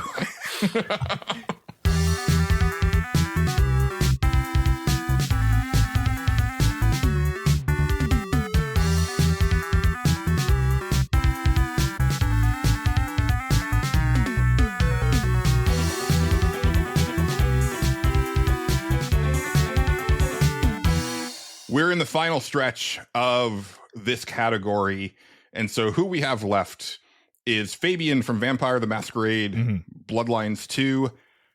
Chase, did I do this? Yeah, we did. I did. We did it right before we left. Yeah. No, I want you to do it twice. Okay. All right. I'm just gonna say it. Okay, the one we have not heard about. You're gonna have to really go to bat for Betty from Date Everything, because I have no idea. We have not heard about Betty or Chase from Dispatch. Yeah. Those are the last 2 characters that we haven't broached yet. Well, that's all right. I could talk about Betty. Okay. Yes. Betty is a character you meet. So, premise of Date Everything, you put on glasses and it anthropomorphizes like 100 different things around you. Right. Literally 100 different things around you. One of them is your bed, named Betty. Good. It's good. Yeah. No, the names are great. The doors that are named Dorian. Yeah, they're great. Mhm. They're Yep. The naming's fantastic. The refrigerator is a character named Freddy Yeti. It's fantastic. Betty is all right. She's a thick, pink-haired, big-breasted, polyamorous lady who has an amazing voice. I like voices a lot. She's voiced by Mela Lee, I think her name is. Yes. She's great. She has, so all of the characters, because there's 100 of them, have very brief arcs. Hers I like because she starts out, she's very, very casual, very open about sex, very open about how like she'll have a good time with just about anyone. But then it starts to come out that she is, as open as she is about sex and about that part of her life, is very like timid and afraid of like real feelings and like developing a romance with somebody. And it's fun to romance that character. Betty you meet at the very beginning of the game. She's part of the tutorial, so you can't avoid her. Mm. And I kept revisiting her throughout the game because she's fantastic, as opposed to some of the other ones that I don't care about at all because there's 100 of them. Sure. Betty can go. I like Betty a whole lot. She's Yeah. All right. I'm glad she's you like Betty. super cool and great, and I like that I got to talk about Betty. That's good. Yeah, I'm glad you did. That's too. good. I was worried that it might be like a super like go to the mat type thing. That's I think everybody was staying away from it for a second, and I was like, okay, I need to hear about this character because I definitely would have. There were points before now where I absolutely would have, because she's just so sweet, and it's a real fun arc, like I said, with her of her opening up and getting to be more like willing to admit that she has real feelings as opposed to just like superficial casual feelings. Right. It's just a fun bit, but no, she's not top 3. Okay. Fair enough. Have we all played Dispatch? I have not yet. Okay, 60's the only one. Yeah. Who wants to talk about Chase? Julian, I think it's best that you do because you're the lowest on the game. So I'm fascinated what your take on it would be, if that's fair. I am the lowest on the game, but Chase is my favorite character in Dispatch. He was formerly the superhero named Trackstar, who was a speedster, who did not realize that every time that he was activating his powers, he was aging at like 4 times. 50 times, I think. He would move 50. Oh, was it 50? Okay, yeah, he would move 50 times speed, but he would also age 50 times faster. Right. Okay, yes, thank you. So he realized too late that he was aging way prematurely. So he looks like he's, in his like late 60s, early 70s, but he's like 36. Yeah. And he's played by Jeffrey Wright, who I've always seen every time that I've seen Jeffrey Wright in an acting role, it's a very like subdued, like even keel performance. Mm-hmm. And Chase is not subdued or even keels. No. Like I talked about it when I played the demo of Dispatch, but the fact that they did such a great job of establishing the rapport between Robert, the main character, and Chase in just a couple sentences where they're just breaking each other's balls so hard. And I think one of my favorite parts is in that first conversation where Chase says that he would resurrect Robert's dead father and kill him again if he could get his powers back. Right. And then Blonde Blazer is like, Jesus Christ, Chase. And he's like, what? I'd let him have like a hug with his dear departed father before I sent him to the hereafter again. He's just a phenomenal character. He talks so much shit, but he's also got like a very like deeply caring heart to him. Yeah. He also falls head over heels for Robert's dog Beef, which is one of my all-time favorite video game animals. Yeah, Beef is incredible. I want a plush Beef. Yeah. Beef's good. And he's also responsible for one of the only, in my opinion, like the only like actual like good emotional beats of the game, which is where he goes to rescue the colossal fuck up Invisigirl, who I hate, and basically almost kills himself to do it. It is a great scene. It is something that when I started this game when it came out, like before, like when chapters 1 and 2 had just gotten released. I played chapter 1. I had a good time with it, but it didn't like quite click with me, and I was like, maybe I'll just wait until this all comes out, and then I just kind of never got back to it. And I remember when I had started chapter 2, which is where you actually go to the dispatch and start the job, and it's where you meet Chase. And when he went through his power set, I kind of sarcastically texted my friend. I was like, this character's absolutely going to sacrifice themselves by one last use of speed, blah, blah, blah. Yeah, it's going right, to be whatever. Yeah. And fast forward, the moment that it happens, like the camera pans over and you realize like what is about to happen. And I expected it to be this like very kind of throwaway moment that wasn't going to work for me. But it absolutely did, to the point that I agree. Texted that friend. I texted Matt Jorgensen. I'm just like, this just happened, and this just happened, and this just happened. Like the emotion of that moment of him, and it before that, he goes on this tirade about what a piece of crap he thinks Invisigirl is. Yeah, that you're a villain, you're not worth anything, you're blah blah blah. Before he then kind of doesn't sacrifice himself because he doesn't die there, but could very easily have sacrificed himself in an attempt to rescue him or rescue her. Yeah. And it's also a credit to the game because I really don't. I said this on the main show, but like to me, Dispatch is the epitome of what people complain about current MCU, which is that like they can't let anything sit like for like an emotional beat without a joke, and that's how I felt about 90% of Dispatch. But to its credit, the keep up part, and then also when Robert is talking to him in the hospital, it's good. They held back there. They didn't, because I was expecting Chase to fart, because that's the type of game that it had been to that point, and they didn't do that. And so I really like the weight that they give to that character. I'm really excited to see him come back for a season 2 and it seems pretty obvious they're going to do a season 2. This thing's a smash hit. I also like that the bit at the end with him. You played it a lot differently than me, Julian. When that happened, that was a surprise for me. Because I was like, oh, I didn't know that. That's cool. Because what part?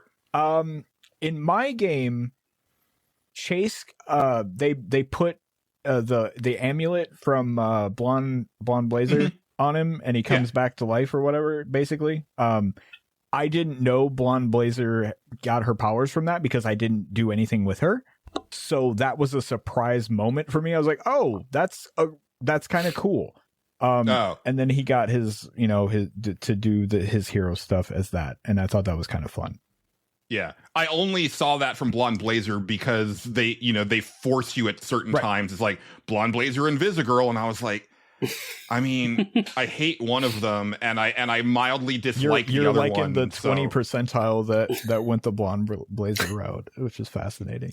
I didn't go the Blonde Blazer route. No romance. I didn't romance anybody. You went the no romance, but like I mean, like went with her or whatever. Actually, yeah, it's even worse now because I did the date like 3 days ago, and I think it was like you and 11% of other players went to the movie or went to dinner with Blonde Blazer. It was pretty harsh. When the longer the game went on. To be fair, I think they separate you from her so long that you kind of go, I don't really, in my opinion, it was like, I don't even really care about her, but I feel like Robert and Invisigal have a thing going on. So let's explore that. Invisigal is definitely more consistently there for you to play. Like she feels like the character that the game is kind of hinting at. She feels like the canonical thing. That was one of the reasons that I disliked both of them is that the game, to me, the game was like forcing these two women in my face constantly. And they're like, choose. And I'm like, I don't know either of them. Chill.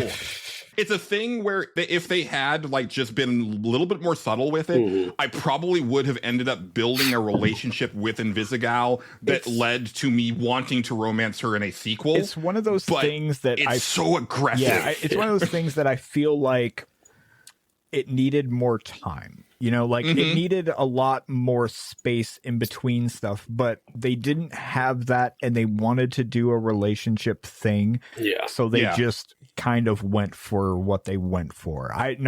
Listen, I'm not as high on Dispatch as you think I am. I promise. I will spoil that. Like, I like Dispatch, I did, but I'm not as high on it as maybe I come off a lot of people. Yeah, exactly. I think it's a good game, but I think it's that's a discussion for another time. But Chase is a really good character, and I really did like Chase. So, Chase is cool. The one other thing that I really liked that we haven't talked about, I didn't know this till the Game Awards. I really liked that his Jeffrey Wright's son voiced the younger version of Trackstar. And I thought very cool. That scene with the flashback to them as both as teenagers was also a really cool scene. Yeah. And I really appreciate that. And then when you find out that it was Jeffrey Wright's son who kind of was pushing him to play the role, that's even cooler. Cool. Very cool. I realized also we actually haven't talked about Fabian yet. We haven't. Yeah. I thought of that in the back of my head. But I was just like, let's see how long we can go. Yeah. I'll let you take point on this, Justin, since I took Chase. Fabian is he's a vampire man, and but not anymore. He's dead. And he becomes through, and I can't remember the exact scenario. It's slowly revealed in the story how he becomes a voice in your head, but through circumstances, Fabian is a voice in your head, and you guys are kind of bound together. Well, you do find out very early in the story why he's in your head. Yeah, because you murdered him, basically. Yeah. But like they don't explore like the exact nature of it until later. No, that's the larger mystery. That's kind of what I'm, because they're both like, I don't know exactly why I'm here. Like, but we're here, so let's make the best of it. Because Fire says that never in their history, in their vast like lifetime, have they heard of a vampire's like essence remaining after being drained. Right. Yes. So he is kind of a noir detective, and he's just a lot of fun for the most part. You have these flashbacks to, I'm going to say, what time period is it? Like 1920s, like Prohibition era kind of thing? Yes. That you're having a flashback to? Yeah, because he's a relatively new vampire in the 20s. And there's those flashbacks, and then there's like slightly later, like right before he died, flashbacks as well. And they're all relevant because like Fabian was working on this mystery that he couldn't figure out. Later on, he was working on it in the 20s, and he was working on a copycat in modern day. What felt like a copycat in modern day. Yeah, well, I guess, it was.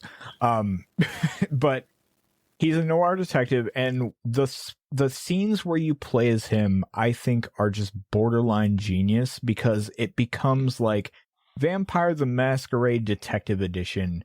And you're using all of your vampire powers, like, okay, I can, talk to objects. So let me go talk to this filing cabinet, and let me go talk to, just this cell phone and this tape recorder, and just have a conversation with it.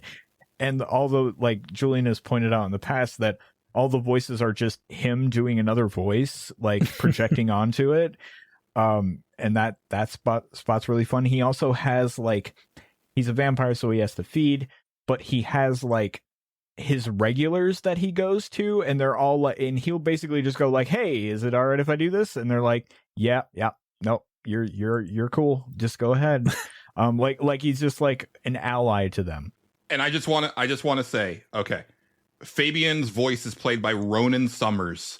And he was fucking robbed of a nomination at the Game Awards. Oh, yeah. Because not only is he just pitch perfect as Fabian, but then every single inanimate object that you speak to, he's doing like a different funny voice. Right. Like the filing cabinet is one of my favorites. Like she's such a floozy the way that he portrays her.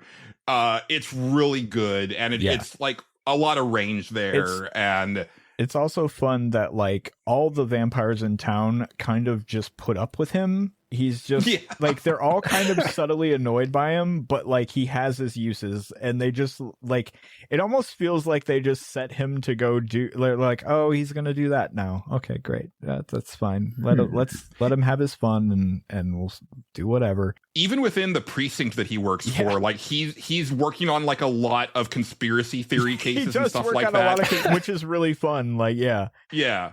And then the other so not only do the vampires just barely put up with him, but the other cops barely put up with him. But he also has a very like serious arc of there's this killer that is killing these people by placing them on fucking rebar, and it's like in a very savage ass way, and it's obviously a vampire, but I don't know if it is, and I can't prove anything. Eventually you figure out that no, he is actually a good detective and he did solve the case, but Lou Graham and other people keep using their vampire powers, because they're very powerful, to make him forget that he solved it every time, which is a fascinating little bit. There's also the bit where he is, after his flashbacks, he's going to this field and talking to the gardener, which is a character, and it is fascinating. I'd say we can talk about that without actually talking about that, right? Exactly. Like we can just leave it there. You it's a major part of the game, and I grew very attached to Fabian over the course of the game, and when it came time for me to say goodbye to him, I teared up. Like, I was like, me too. This guy was great. Like, I don't want to see him go. That, like, I wish Fire and Fabian could be a team forever. This is great. Why can't we just have this? But like, yeah, he was just, I don't know, just endearing. Like, as voices in your head go in a video game, I think he was like top notch. Fabian was an awesome character. So yeah.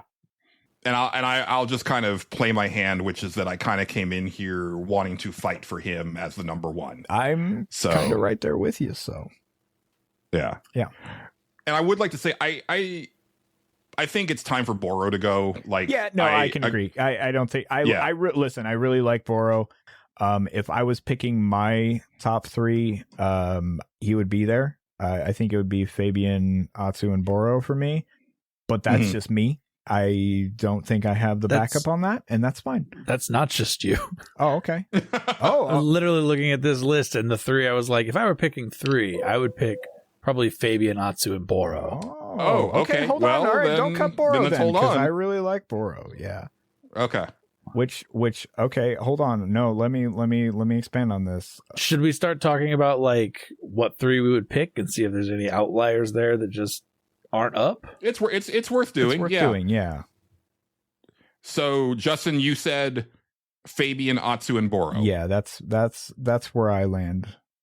60, you're in agreement 100% with those three. Yeah, that was literally the three I was building in my head. Okay.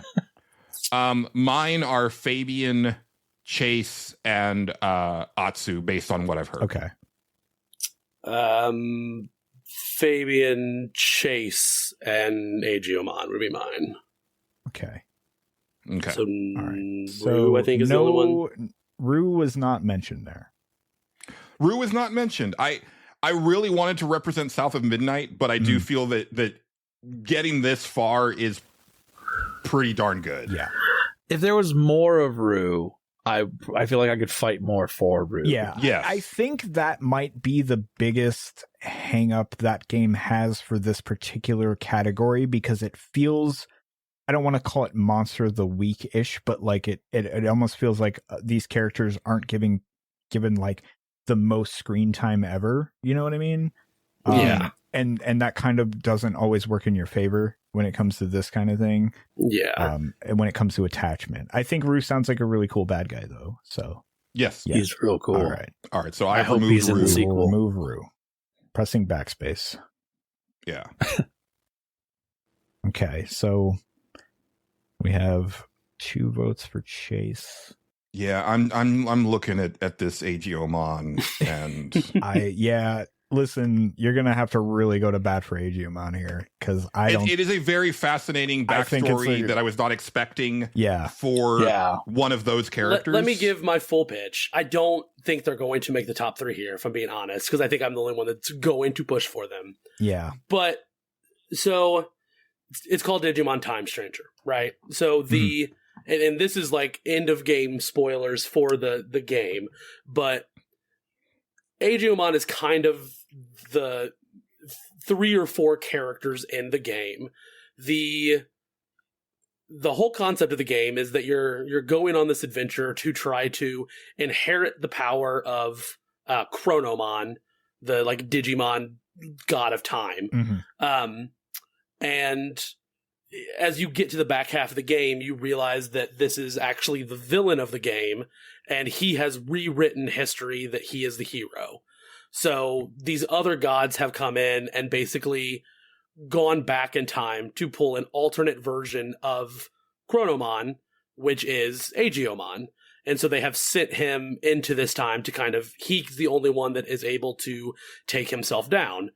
He goes on the journey that I kind of elaborated on earlier, where he is trying to figure out who he wants to be and what he's willing to compromise in himself to basically, does he want to make himself happy or does he want to make the people around him happy, and kind of where he fits. That is a different timeline where you lose. And so they do basically the same thing again, except for they strip everything away from him other than his time powers and give him kind of a false memory, which is the main character of the game, which is who you are playing. So you are basically the powers of time. They stripped away kind of the initial personality and got Aegeomon, which gave him the ability to kind of decide who he wanted to be instead of being locked into kind of his predestined fate. And then they further stripped it away, which created the kind of, silent protagonist that doesn't have any, personality, history, whatever, as they continue to strip him down just to the basics of his powers. So when you get into the back part of the game, they explore a lot in the, what does your birth decide? What do you get to decide for yourself? What is kind of what fate works as to kind of push you in a certain direction, and how much you're able to resist that pull. I think this character worked so much for me, just because I love the Digimon franchise, so like I was already geared up to enjoy whatever slop they gave me, and then when they gave me an actual good story with some fun writing and narrative twist, I'm just like, this is steak dinner, and I was expecting McDonald's or whatever. Sure. Yeah. So I really enjoyed that, but I also kind of what you touched on earlier, Julian. I am half Puerto Rican, but I don't know my father who was Puerto Rican, and so I was raised by my extremely white mother. And so I was basically raised as a, Caucasian kid in a Caucasian neighborhood with Caucasian family. And especially now that I have kids, it becomes what part of my past and heritage do I want to try to bring forward and reconnect with? What do I want to try to build and kind of reestablish and pass on to my kids? What do I want to kind of create in my household? What part of that do I want to take that I didn't grow up with, but is technically a part of who I am? And I think that was a lot of what clicked with this character, just overall. Now, what are we at? Top 5 characters, 6 characters? 5. Yeah. I'm happy with this character getting this far, especially with, Julian, you played, 2 hours of this game, maybe? And I don't think the other 2 played any of it. I definitely want to eventually pick it up, because I was very impressed with that demo. and I've heard enough people that are not like hardcore Digimon fans being like, yo, this is like a really good RPG. So I am excited. And honestly, that's a really, because anybody who's been listening to me for a long time, like back in the Nerds Without Pants days, knows that I am vehemently anti-silent protagonist. Fucking hate it. Yeah. But this is like a cool, like kind of subversion of that I kind of appreciate. Yeah, I like that there's a reason that he's a silent protagonist, and it's not just That's kind of a neat idea. Yeah. Yeah. So, but I am okay with him getting cut here. Okay. All right. We'll go with that. And it sounds like Fabian's a lock. Not like not necessarily for number one, but it sounds like he's definitely in the top 3. Sure. So we're kind of looking between Chase, Atsu, and Boro about who to cut to get to me, 3. I think it's between Chase and Boro, because even I'm having an inner debate about that. So sure. Yeah, I guess it kind of comes down to like, do you want like a foul mouth, fast talking son of a bitch that's right. like very endearing, or do you want just the sweetest man that you know feels like a hug every time that he talks to you? I really like. I know what I want. I don't think I would have made it through Wanderstop without his character, because I think if he wasn't there, I'd be like, okay, I don't really care about this. But like him just being so pleasant the entire time, and just kind of just having a way about him, and like, even though he's talking to the main character a lot, but like it feels like he's talking to me sometimes. And there's something to that where I'm just like, no, Boro, you're right. Actually, I do need to fucking chill. You're right. I'm not gonna lie. And you know what? There's also an aspect for me personally, that Dispatch is probably going to get a lot more talk in our Game of the Year. Discussions. I don't feel like Wanderstop's going to make it very high in that, and I'm totally understanding of it. So, I think when it comes to that game, the one thing I will always remember about it is Boro. Yeah.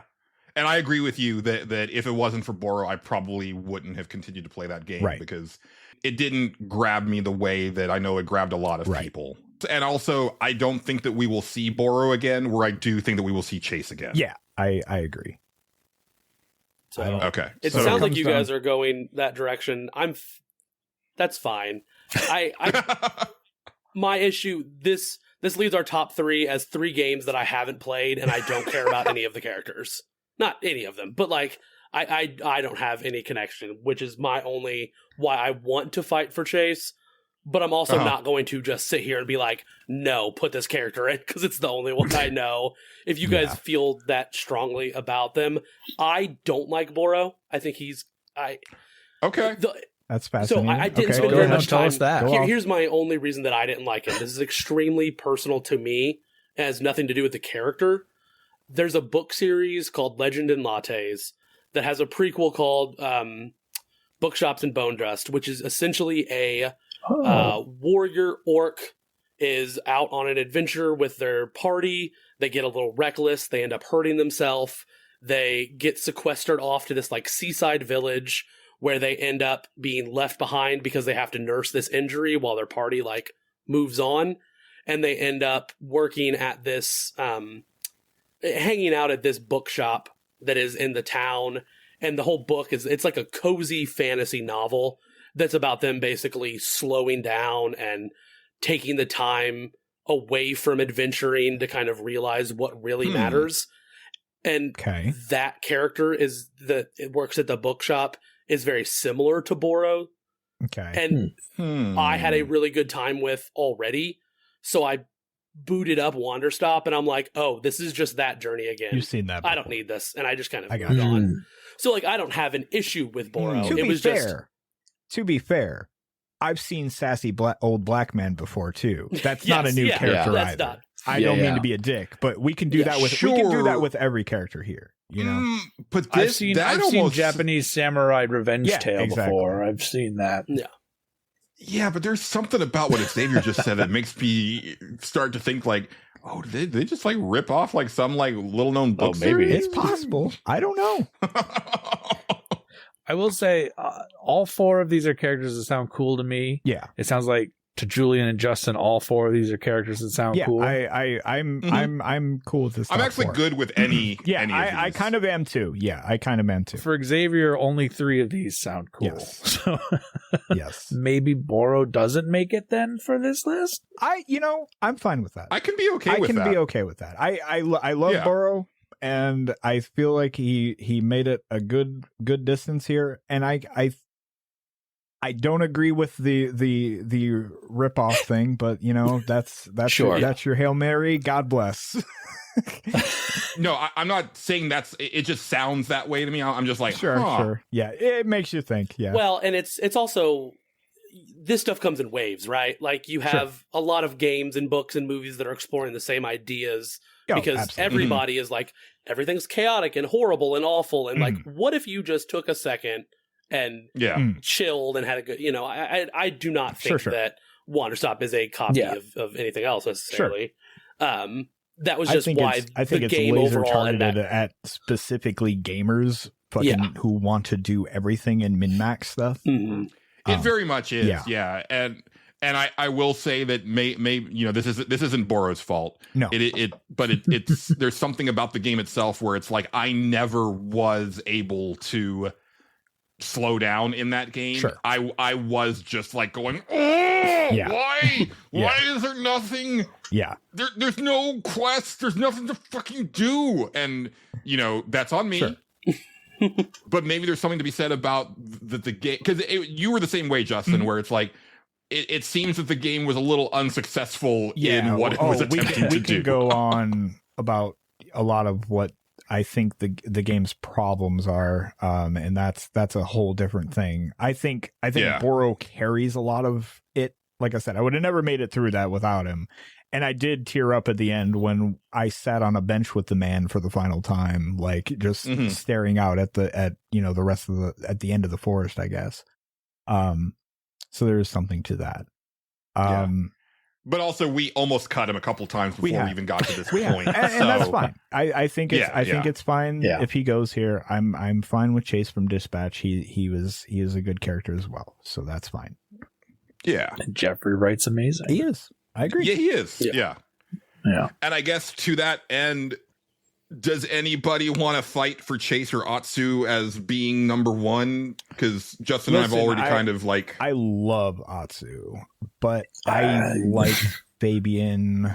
I had a much better time with Fabian as a character. He's another one. I don't think I would have made it through Vampire the Masquerade Bloodlines 2 without Fabian being there, because like those...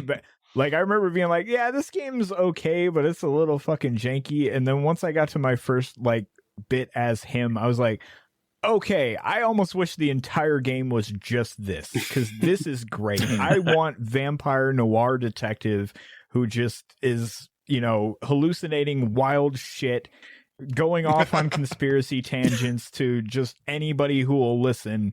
And everybody kind of dislikes him, but he's doing his fucking job, and and that shit's great. That's where I lie. So yeah, I think as much as I love Atsu, I personally go Fabian.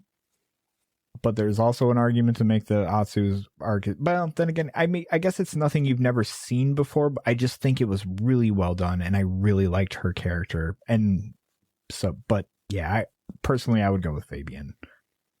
Yeah, I think I was more kind of looking at Chase, since like more of us have played Dispatch, and I wasn't sure, because again, I kind of feel that Fabian is the one. But I think Fabian is the one, because I mean I do like I like Chase more than Fabian at this moment. Sure. But I'm only like an hour and a half into Vampire the Masquerade. Yeah, but Fabian is immediately like the thing that kind of draws you in and intrigues you as a character. I think the way they do the art of his face overlapping in like the red Yeah. is like Yeah, I think immediately that's very really cool, striking. too. It makes me think of like Alan Wake with some of the like visual kind of pop-in stuff that they would do. He's a character that very immediately oozes this aura of intrigue and cool, and I like, yes, I think Atsu's also sounds like a very interesting character that it makes me want to play this game to play Ghost know and more Goto. about It's them. really good. Yeah. Better than Fabian is the number one aura farmer of this list. 6-7. Skibbity Riz. 6-7 indeed. Fantastic. Yes. Yeah, Excellent. It sounds like Fabian is definitely the coolest character that you want to see like in another game, right? Or see more of. I don't think you ever will, but well, I don't think you will, right? But you would want to. I would. Yeah. Like once Atsu's story is done. Yeah, I would love to see. I would love just Vampire the Masquerade noir detective stories with Fabian, or just that idea. I will say a lot of the World of Darkness games have books that are spin-offs that are just like this one character, one whatever. I very much could see there being a Fabian comic book or, novel or whatever. Cross your fingers. That'd be cool. For Vampire the Masquerade Bloodlines 0. Starring Fabian. That'd be good. I'd be all right with that. In a better world, this game did really well. And there's like some sort of like Fabian even if it's just like a visual novel, like they've done some of those. Matt McMuscle's put out a What Happened for Vampire the Masquerade Bloodlines 2. Yeah. And apparently whoever has the rights to the game, I forget, I guess it's Paradox. Yeah, I think so. Yeah. Probably. They basically were like, we're not going to do anything with it, but we will license it to someone else if they want to do something. Right. So fingers crossed that at some point, I mean, because to me, the smart thing is still, hey, just remake the first one and then build from there. Yeah. But we'll see, because now I'm actually a fan of this franchise. I bought another one of the games. Right. I bought Swan Song. So Swan Song's weird. I played a little bit of it. I like what I've played so far. So, all righty. Okay. That is week 2 of the Stage Selects Game of the Year deliberations. To recap, best returning game was Trails of the Sky First Chapter, with The Elder Scrolls 4 Oblivion Remastered and Dragon Quest 1 and 2 HD Remaster as the runners-up. Best Ninja was Joe Musashi from Shinobi Art of Vengeance, with Kenji from Ninja Gaiden Ragebound and Naue from Assassin's Creed Shadows as the runners-up. Yeah. And the Ichiban Kasuga Award for Best Character goes to Fabian from Vampire the Masquerade Bloodlines 2. Yeah. With Chase from Dispatch and Atsu from Ghost of Yotei in the runners-up positions. That's good. Join us next week for the big list, when we whittle down to a top 10 and then make an ordered list and decide who is the Stage Selects 2025 Game of the Year. But for now, Xavier, 60, thank you so much for joining us. This was a lot of fun. Thank you. Happy to be here. Yes. We will see you next year. We'll have you on individually for sure. Justin. Yeah. What? Thank you for just doing what here. I always do. Yeah. Yeah. Who cares? But doing it well. Doing it very well. You, 60. I sincerely appreciate that. I always think I'm terrible, and that's what keeps me coming back. I don't know why. I'm just like, well, let's just make an amount of people listen to me. That's fun. But thank you for joining us for this second week of the Game of the Year deliberations. We will see you next week. But until then, thanks for listening, and we'll see you later. Goodbye. Bye. Bye.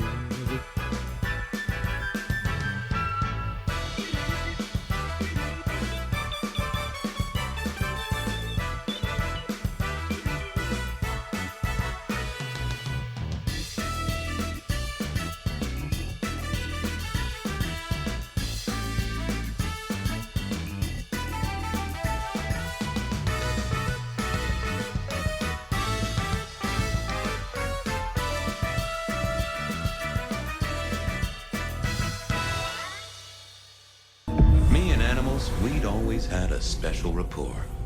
Hey there, little buddy. How's your night going? Someone forget to feed you. Sorry about that. Yeah, that's true. Dale did have his habits. Guess sometimes he let the real world pass him by. How long you been lying here? That's what I thought. I'm sorry, buddy. He didn't deserve you. Did you see who killed Dale? Meow. Meow. Meow. Sorry. Hard to see anything if you don't have a pulse. Unless you're me, of course. Give me some wisdom, little cat buddy. Really? I'll have to remember that. Any clues for me? I'm kind of stumped. Meow. Meow. Meow. Meow. Meow. Meow. Well, that is illuminating. If only you could tell me what was really going on. Meow. Meow. Meow. Meow. Meow. Meow. Well, yeah. It's obvious when you think about it.